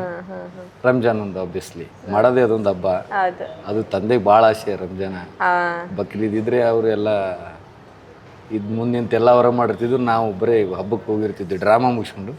ಈ ವರ್ಷ ಅವರಿಲ್ಲ, ಅವ್ರು ಇಲ್ಲೇ ಇರೋ ಹಬ್ಬ ಮಾಡಬೇಕು, ಕಷ್ಟ ಆಗುತ್ತೆ, ಅದು try. Okay. So Raju Talikoti sir ನಿಮ್ಗೆ ಏನಂತಿದ್ರು, ಕರಿತಿದ್ರು? ಬಶೀರಾ ಅಂತಿದ್ರು. ಬಶೀರಾ ಇಲ್ಲ ಬಶೀರ್, ಭಾಳ ಜನ ಇದ್ರು ಬಶೀರ್. ಉತ್ತರ ಕರ್ನಾಟಕದಲ್ಲಿ ಹಿಂಗೆ ಬಶೀರ್ ಅಂತ, ಬಶೀರಾ ಅನ್ನೋದು. ತೀರಾ ಪ್ರೀತಿ ಬಂದ್ರೆ ಅಪ್ಪಾಜಿ ಬರ್ತ್ಯಾ ಅಂತಿದ್ರು. ಭರತ್ ಅಂತ ಒಂದ್ ದಿವಸ ಅಂತಿಲ್ಲ, ಬಸವ ಬಸ್ಯಾ ಅದು ಯಾ ಅನ್ನೋದು ಮಾತ್ರ ಮಂಗೇನ್ ಬಾಲ ಮಾತ್ರ ಎಲ್ಲ ಕಡೆ. ಯಾಕಂದ್ರೆ ನಮ್ಮ ತಾಯಿ ತಂದೆಯವ್ರ ಹೆಸರು ಬಸವರಾಜ. ಸೊ ನಂಗೆ ಫಸ್ಟಿಗೆ ಬಸವ ಅಂತಾನೆ ಇಟ್ಟಿದ್ರು. ಅದು ನಮ್ದು ಪರ್ಟಿಕ್ಯುಲರ್ ಆಗಿ ಪೇಪರಲ್ಲಿ ಬರ್ಬೇಕಲ್ಲ, ಸೊ ಬಶೀರ್ ಅಂತ ಮಾಡಿ ಆಮೇಲೆ ಇವತ್ತಿಗೂ ನಮ್ಮ ಅಜ್ಜಿ, ನಮ್ಮ ಅತ್ತೆ, ಮಾವ ಯಾರ್ಯಾರಿದ್ರೆ ಎಲ್ಲರೂ ಬಶಾ ಅಂತಾನೆ ಕರೀತಾರೆ. ನಿಮ್ಮ ಫ್ಯಾಮಿಲಿ ಇದೆಯಲ್ಲ, ಆಕ್ಚುಲಿ ಯಾರೆಲ್ಲ ಲವ್ ಜಿಹಾದ್ ಅಂತ ಮಾತಾಡ್ತಾರೋ ಅಥವಾ ಯಾರೆಲ್ಲ ನಿಜವಾಗ್ಲೂ ಲವ್ ಜಿಹಾದ್ ಅಂತ ಮಾಡ್ತಿದಾರೋ ಅವ್ರ ಎಲ್ರಿಗೂ ಒಂದು ಮಾದರಿ. ಯಾಕೆ ಇದನ್ನ ಮಾತು ಹೇಳ್ತಿದೀನಿ ಅಂತಂದ್ರೆ, ನಿಮ್ಗೆಲ್ಲಾ ಫ್ರೀಡಮ್ ಇದೆ ಅಲ್ಲಿ. ಒಂದ್ ಕಡೆ ಪೂಜೆ ಆಗ್ತಾ ಇದ್ರೆ ಮತ್ತೊಂದ್ ಕಡೆ ನೀವು ನಮಾಜ್ ಮಾಡ್ತಾ ಇರ್ತೀರಾ. ಆ ಸೀನ್ ನನ್ಗೆ ತಿಳಿಸ್ಕೊಡ್ಬೋದಾ? ಯಾವತ್ತಾದ್ರೂ ನಿಮ್ಗೆ ಏನಾದ್ರು ಮೆಮೊರೀಸ್ ಇದೆಯಾ? ಇಲ್ಲ, ಸಾಕಷ್ಟು ಇದೆ. ನಾನು ಬಕ್ರೀದ್ ಹಬ್ಬದ ದಿವಸ, ರಂಜಾನ್ ಹಬ್ಬದ ದಿವಸ ನಾವು ವಿಶೇಷವಾಗಿ ಗೌರ್ಮೆಂಟ್ ಹಾಲಿಡೇ ಇದ್ರೆ ನಾವು ಬಂದೇ ಮಾಡಲ್ಲ ಶಿವನ. ಬಿಕಾಸ್ ಯಾಕಂದ್ರೆ ಅವ್ರು ಜಾಸ್ತಿ ಕ್ರೌಡ್ ಬರ್ತಾರೆ. ಎಷ್ಟೋ ಸಲ ನಮಾಜ್ ಮುಗಿಸ್ಕೊಂಡು ಓಡಿ ಬಂದು ನಾನು ಡ್ರಾಮಾಕ್ಕೆ ಹೋಗಿದ್ದೀನಿ. ಆಮೇಲೆ ಇವತ್ತಿಗೂ ಸ್ಟಿಲ್ ಎದ್ದ ತಕ್ಷಣ ನಾನು ಟಿಕೆಟ್ ಕೌಂಟ್ರಿಗೆ ನಾನೇ 2 ದಿನ ಕಿಡ್ಡಿ ಬೆಳಗೋದು, ಕಾಪಾಡಪ್ಪ ರಾಘವೇಂದ್ರ ಅಂತೇಳಿ. ಸೊ ಎರಡೂ ನಮ್ದ್ರಲ್ಲಿ ಹಂಗೆ ಬ್ಯಾಲೆನ್ಸ್ ಇದೆ. ನೀವು ರಾಘವೇಂದ್ರನ್ ಪರಮ ಭಕ್ತರಂತೆ. ನಾನು ಪ್ರತಿ ವರ್ಷಕ್ಕೆ ಒಂದ್ಸರಿ 2 ಸರಿ ಹೋಗ್ತೀನಿ. ಯಾವ ಕೆಲಸ ಇರಲಿ ಬಿಡ್ಲಿ ಅಲ್ಲಿ ಹೋಗಿ ಒಂದು ದರ್ಶನ ಮಾಡೋರು ನಿಂಗೆ ಸಮಾಧಾನ ಆಗಿದೆ. ಚಿಕ್ಕವನಿದ್ದಾಗಿಂದ ಇನ್ನೂ ನಮ್ಗೆ ಕಾಸ್ಟ್ ಯಾವುದು ಅಂತ ನಂಗೆ ಗೊತ್ತಿರಲಿಲ್ಲ. ಅವಾಗೆಲ್ಲ ಹಂಗೆ ಬೆಳೆದಿದ್ದು ನಾವು. ಇವಾಗ ನಮ್ಮ ಕಡೆ ಕೆಲವೊಂದು ಉತ್ತರ ಕನ್ನಡದಲ್ಲಿ ನಮ್ಮ ಕೆಲವು ಜಿಲ್ಲೆದಲ್ಲಿ ಅದನ್ನ ಕೇಳೋದೇ ಇಲ್ಲ. ಕಲಾವಿದ್ರ ಬರ್ರಿ ಕೂಡ್ರಿ ತಿನ್ರಿ ಉಣ್ರಿ ಲೈಕ್ ಹಿಂಗೆ ರಾಯರಿದ್ದಾರೆ ನಂಬಿಕೆ ಇಡು ಅಂತ ಅಂತಾರೆ. ತುಂಬಾ ಜನರ ಲೈಫಲ್ಲೂ ಸಾಕಷ್ಟು ಮಿರಾಕಲ್ಸ್ಗಳು ಆಗಿರೋದಿದೆ. ನಿಮ್ಮ ಜೀವನದಲ್ಲಿ ಸಾಕಷ್ಟು ಆಗಿದೆ. ನಾನು ಎಷ್ಟು ಸಲ ಬೇಜಾರಾಗಿ ಅಪ್ ಆ್ಯಂಡ್ ಡೌನ್ಸನ್ನ ನೋಡಿ 18 ವರ್ಷದಲ್ಲಿ ಅಂದರೆ ನಾನು ಚಿಕ್ಕವನಿದ್ದಾಗೆ ಜವಾಬ್ದಾರಿ ತುಂಬಿಟ್ಟೆ. ತಂದೆಯವ್ರದ್ದು ರೂಲ್ಸ್ ಅಪ್ರೋಚ್ ಮಾಡಲ್ಲ. ಫಸ್ಟ್ ಆಫ್ ಆಲ್ ಬಿಸ್ನೆಸ್ ನೀನು ಹಣೆ ಬರ. ಇವನ್ ನಮ್ಮ ತಂದೆ ನನ್ನ ಹತ್ರ ಆ್ಯಕ್ಟಿಂಗ್ ಬಂದರು ಪೇಮೆಂಟ್ ಮಾತಾಡಿ ಪೇಮೆಂಟ್ ಕೊಟ್ಟರೆ ಕೆಲಸ ಮಾಡ್ತಿದ್ರು. ಅಷ್ಟು ಕಟ್ನಿಟ್ಟು. ಸೊ ಅಂಥವೆಲ್ಲ ಅಪ್ ಆ್ಯಂಡ್ ಡೌನ್ಸ್ ಬಂದಾಗೆಲ್ಲ ಸಾಕಪ್ಪ ಯಾಕೆ ಬೇಡ ಅಂತೈತಿ. ಅವಾಗೆಲ್ಲ ರಾಯರೇ ನನಗೆ ದಾರಿ ತೋರಿಸಿದ್ರು. ನಿನಗೋಸ್ಕರ ಬೇರೆ ದಾರಿ ಇದೆ ಅಂತೇಳಿ. ಸೊ ಹಂಗೆ ಮಾಡ್ತಾ ಬಂದೆ. ಮುಸ್ಸಂಜೆ ಮಹೇಶ್ವರ್ ಸಿಕ್ಕರು, ಅವ್ರ ಜೊತೆಗೆ ಒಂದು ಮೂವಿ ಮಾಡಿದೆ. ವಿಲನ್ ಆಗಿ ಮಾಡಿದೆ. ದೇವರಾಜ್ ಸರ್ ಹೀರೋ ಅದಕ್ಕೆ. ಆಮೇಲೆ ಮೇಘನಾ ಅವರು ಹೀರೋಯಿನ್ ಆಗಿದ್ರು. ಅದಾದ್ಮೇಲೆ ಒಂದು ಮಾಡಿದೆ. ಅದಾದ್ಮೇಲೆ ಮೊನ್ನೆ ರೀಸೆಂಟಾಗಿ ವಿಕ್ಕಿ ಅಂತೇಳಿ ಹೀರೋನೇ ಮಾಡಿದೆ. ಅದೇ ನಮ್ಮ ತಂದೆಯವ್ರ ಜೊತೆಗೆ ನಾನು ಲಾಸ್ಟ್ ಆ್ಯಕ್ಟ್ ಮಾಡಿದ್ದೆ. ಅವ್ರದ್ದು ಆಲ್ಮೋಸ್ಟ್ ಆಲ್ ಲಾಸ್ಟ್ ಮೂವಿ ಅದೇ ವಿಕ್ಕಿ. ಶೈನ್ ಶೆಟ್ಟಿ ಇಲ್ಲ ಶೈನ್ ಶೆಟ್ಟಿ ಅವ್ರ ಜೊತೆ ಮಾಡಕ್ ಹೋಗಿದ್ರು. ಒಂದ್ ದಿವಸ ಶೂಟಿಂಗ್ ಆಗಿತ್ತು. ಅಲ್ಲಿ ಹಂಗೆ ಇನ್ಸಿಡೆಂಟ್ ಆಗಿದ್ದು. ನಂದು ಈ ಲಾಸ್ಟ್ ಇಯರ್ದಲ್ಲಿ ಅದೇ ಲಾಸ್ಟ್ ಮೂವಿ ಅವರು. ಅದಾದ್ಮೇಲೆ ಒಂದೆರಡು ಅದಕ್ಕೂ ಮುಂಚೆ ಮಾಡಿದ್ದಾರೆ, ಇನ್ನೂ ರಿಲೀಸ್ ಆಗಿಲ್ಲ. ವಿಕ್ಕಿಯಲ್ಲಿ ನಿಮ್ಮ ಅವರ ರೋಲ್ ಯಾವುದು? ನಾನೊಬ್ಬ ವಿಕ್ಕಿಯಲ್ಲಿ ನಿರ್ದೇಶಕ, ಸಿನಿಮಾ ನಿರ್ದೇಶಕ ಆಗ್ಬೇಕಂದ್ರೆ ಇಂಜಿನಿಯರಿಂಗ್. ಅವ್ರು ದೊಡ್ಡ ಪ್ರೊಡ್ಯೂಸರ್. ಸಿಕ್ಕಾಪಟ್ಟಿ ಕಾಲ ಎಳೆದು ಯಾವುದೇ ಕತೆ ಹೇಳಿದ್ರು ಇಷ್ಟ ಆಗದೆ ಇರೋದು. ಕೊನೆಗೆ ಅವರೇ ನಮ್ಗೊಂದು ಸಿನಿಮಾ ಪ್ರೊಡ್ಯೂಸ್ ಮಾಡಿ ನನ್ನ ನಿರ್ದೇಶಕರನ್ನಾಗಿ ಮಾಡ್ತಾರೆ. ಸೊ ಇಬ್ರು ತಂದೆ ಮಗ ಅಲ್ಲ, ಅವ್ರೊಂದು ಪ್ರೊಡ್ಯೂಸರ್, ನಾವೊಬ್ಬ ನಿರ್ದೇಶಕ ಆಗ್ಬೇಕಂತಿರೋ ಎಜುಕೇಟೆಡ್ ಇಂಜಿನಿಯರಿಂಗ್. ಅದರಲ್ಲೂ ಉತ್ತರ ಕರ್ನಾಟಕ ಭಾಷೆನಾ ಸರ್ದು? ಹೌದು ಸರ್ ಆಲ್ಮೋಸ್ಟ್ ಅಲ್ಲಿ ಯಾವ್ದು ಮಾಡಿದರೆ ಎಲ್ಲದರಲ್ಲೂ ಉತ್ತರ ಕರ್ನಾಟಕ. ಅವ್ರಿಗೆ ಉತ್ತರ ಕರ್ನಾಟಕ ಭಾಷೆ ಮೇಲೆ ಅಷ್ಟು ಪ್ರೀತಿ ಅಥವಾ ನಿಮಗೆ ಅಷ್ಟು ಪ್ರೀತಿ ಹೆಂಗೆ ಅದು? ಅವ್ರಿಗೆ ಜಾಸ್ತಿ ಪ್ರೀತಿ. ಅದೇ ಎಲ್ಲರೂ ಸ್ಲೋಗನ್ ಹೇಳ್ತಾರೆ, ಸುಮ್ಮನೆ ಮಾತಾಡ್ತಾರೆ, ಪ್ರಾಣ ಬಿಡ್ತೀವಿ ಕನ್ನಡ ಬಿಡಲ್ಲ ಅಂತೇಳಿ. ಅವ್ರು ಹೇಳ್ತಿರ್ಲಿಲ್ಲ, ಅದನ್ನು ಮಾಡಿ ತೋರಿಸ್ತಿದ್ರು. ಅವ್ರು ಜಾಸ್ತಿ ಬೇರೆ ಎದ್ರ ಮಾತಾಡಕತ್ರನ ಸೀದಾ ಕನ್ನಡದಾಗ ಮಾತಾಡ ನಂಗೆ ಅರ್ಥ ಆಗಿಲ್ಲ ಅಂತ ಹೇಳ್ಬಿಡ್ತಿದ್ರು. ಆಮೇಲೆ ಅವ್ರು ಅಲ್ಲಿ ಹುಟ್ಟಿ ಅಲ್ಲೇ ಬೆಳೆದ್ರಿಂದ ಅವ್ರಿಗೆ ಇನ್ನೊಂದು ವಿಚಾರ, ನಾವೇ ಬೆಂಗಳೂರು ಕಡೆ ಬಂದರೆ ಹೆಂಗಾರು ಸಾಧ್ಯವಾಗಿ ಬೆಂಗಳೂರು ಭಾಷೆ ಮಾತಾಡೋ ಪ್ರಯತ್ನ. ಮಂಗಳೂರು ಕಡೆ ಹೋದ್ರೆ ಅವ್ರಿಗೆ ಹೆಂಗೆ ಎಲ್ಲಿ ಹೋದ್ರು ಅದೇ ಬರ್ತಿತ್ತು. ನಾನು ಮಂಗಳೂರಿನಾಗದೀನಿ ಬೆಂಗಳೂರಿನಾಗದೀನಿ ಅನ್ನೋ ಮೆಂಟಲಿ ಹೋಗ್ತಿರ್ಲಿಲ್ಲ ಅವ್ರು. ಹಂಗೆ ಕುಂತಲ್ಲೇ ನಾನು ಬಿಜಾಪುರ್ನಾಗೆ ಇದೀನಿ, ಎಲ್ಲಿದ್ರು ಹಂಗೆ ಭಾಷೆ ಅವ್ರಿಗೆ, ಬೇರೆ ಥರ ಚೇಂಜ್ ಮಾಡ್ತಿರ್ಲಿಲ್ಲ. ಎಷ್ಟೋ ಆಫರ್ ಬಿಟ್ಟಿದ್ದಾರೆ ಅವರು. ಸರ್ ನೀವು ಸ್ಲ್ಯಾಂಗ್ ಚೇಂಜ್ ಮಾಡ್ತೀರಾ? ಇಲ್ಲ ರೀ, ನಂಗೆ ಇದಾಗುತ್ತಾ ಮಾಡ್ತೀನಿ, ಬೇಡ ಬಿಡ್ತೀನಿ. ಝೀ ಅಲ್ಲಿ ಒಂದು ಪ್ರೋಗ್ರಾಮ್ ಅಲ್ಲಿ ಸರ್ ಇಬ್ರು ಹೆಂಡತಿಯರ ಜೊತೆ ಬರ್ತಾರೆ, ಸೇಮ್ ಡ್ರೆಸ್, ರಾಜಾರಾಣಿಯಲ್ಲಿ ಸೇಮ್ ಡ್ರೆಸ್ ಹಾಕಿರ್ತಾರೆ, ಸೇಮ್ ಇದು. ಆ ಸೀನ್ ಮಾತ್ರ ಅಂದ್ರೆ ಪ್ರತಿಯೊಬ್ಬ ಕನ್ನಡಿಗರಲ್ಲೂ ಕೂಡ ಇದೆ, ಅಂದ್ರೆ ಅದನ್ನ ಮರೆಯೋದಕ್ಕೆ ಸಾಧ್ಯನೇ ಇಲ್ಲ ಅಂತ ಅಂದ್ಬಿಟ್ಟು. ಸೊ ಅದು ನಾವು ನೋಡಿದ್ದು ಒಂದು ಝಲಕ್ ಅಷ್ಟೇ, ಅದನ್ನ ಬಿಟ್ಟು ಸುಮಾರಿದೆ. ಅದ್ರ ಬಗ್ಗೆ ಏನ್ ಹೇಳ್ತೀರಾ? ಅಥವಾ ಯಾವ್ದಾದ್ರು ಒಂದು ಇನ್ಸಿಡೆಂಟ್, ಅಂದ್ರೆ ತಂದೆಯವರ ಲೈಫ್ ಹೇಗಿತ್ತು ಅಂತಂದ್ರೆ ಅವ್ರು ಗಳಿಸಿದ್ದಕ್ಕಿಂತ ಕಳ್ಕೊಂಡಿದ್ದು ಸುಮಾರಿದೆ, ತುಂಬಾ ಲಾಸ್ ಆಗಿರೋ ದಿನಗಳು ಕೂಡ ಇದೆ.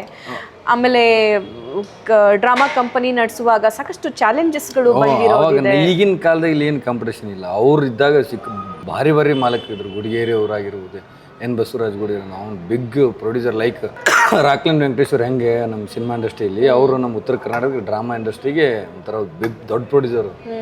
ಅವ್ರು ಇವತ್ತು ಆನ್ ಸ್ಟೇಜ್ ಇದು ಬರ್ಬೇಕಂದ್ರೆ ಬರಲೇಬೇಕು, ಒಂದು ಆನೆ ಬರ್ಬೇಕಂದ್ರೆ ಬರಲೇಬೇಕು. ಅಂತಿಂಥವ್ರಿಗೆಲ್ಲ ಕಾಂಪಿಟೇಷನ್ ಮಾಡಿದವರು. ನಮ್ಗೀಗ ಅವ್ರ ಕಂಪ್ನಿ ಇದ್ದು ಬಂದಿದ್ದಕ್ಕೆ ಅಟ್ಲೀಸ್ಟ್ ಕಾಂಪಿಟೇಷನ್ ಮಾಡಕ್ಕೆ ಒಬ್ರಿಬ್ರು ಕಡಿಮೆ ಆಗ್ತದೆ.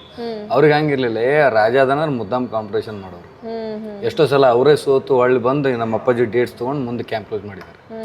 ಒಂದು ಸ್ವಪ್ನ ಟೈಮಲ್ಲಿ ಕಾಂಪಿಟೇಷನ್ ಮಾಡಕ್ಕೆ ಬಂದು ಅವ್ನು ಗೆಲ್ಲಲ್ಲ ಅಂತ ಗೊತ್ತಾದ್ಮೇಲೆ ನಮ್ಮ ತಂದೆಯವ್ರದ್ದೇ ಡೇಟ್ಸ್ ತೊಗೊಂಡು ಮುಂದಿನ ಊರಿಗೆ ಹೋಗಿದ್ದಾರೆ. ಅಂದ್ರೆ ಅವ್ರು ಬಂದು ಕಲಿಯೋದು ಕೂಡ 2 ದಿವಸ ಆಡಿದ್ರೆ 1 ತಿಂಗಳು ಲಾಸ್ ಎಲ್ಲ ಕೊಡ್ತಿತ್ತು. ಅವ್ರಿಗೂ ಸುಮಾರು ಕಡೆ ಲಾಸ್ ಆಗಿದೆ.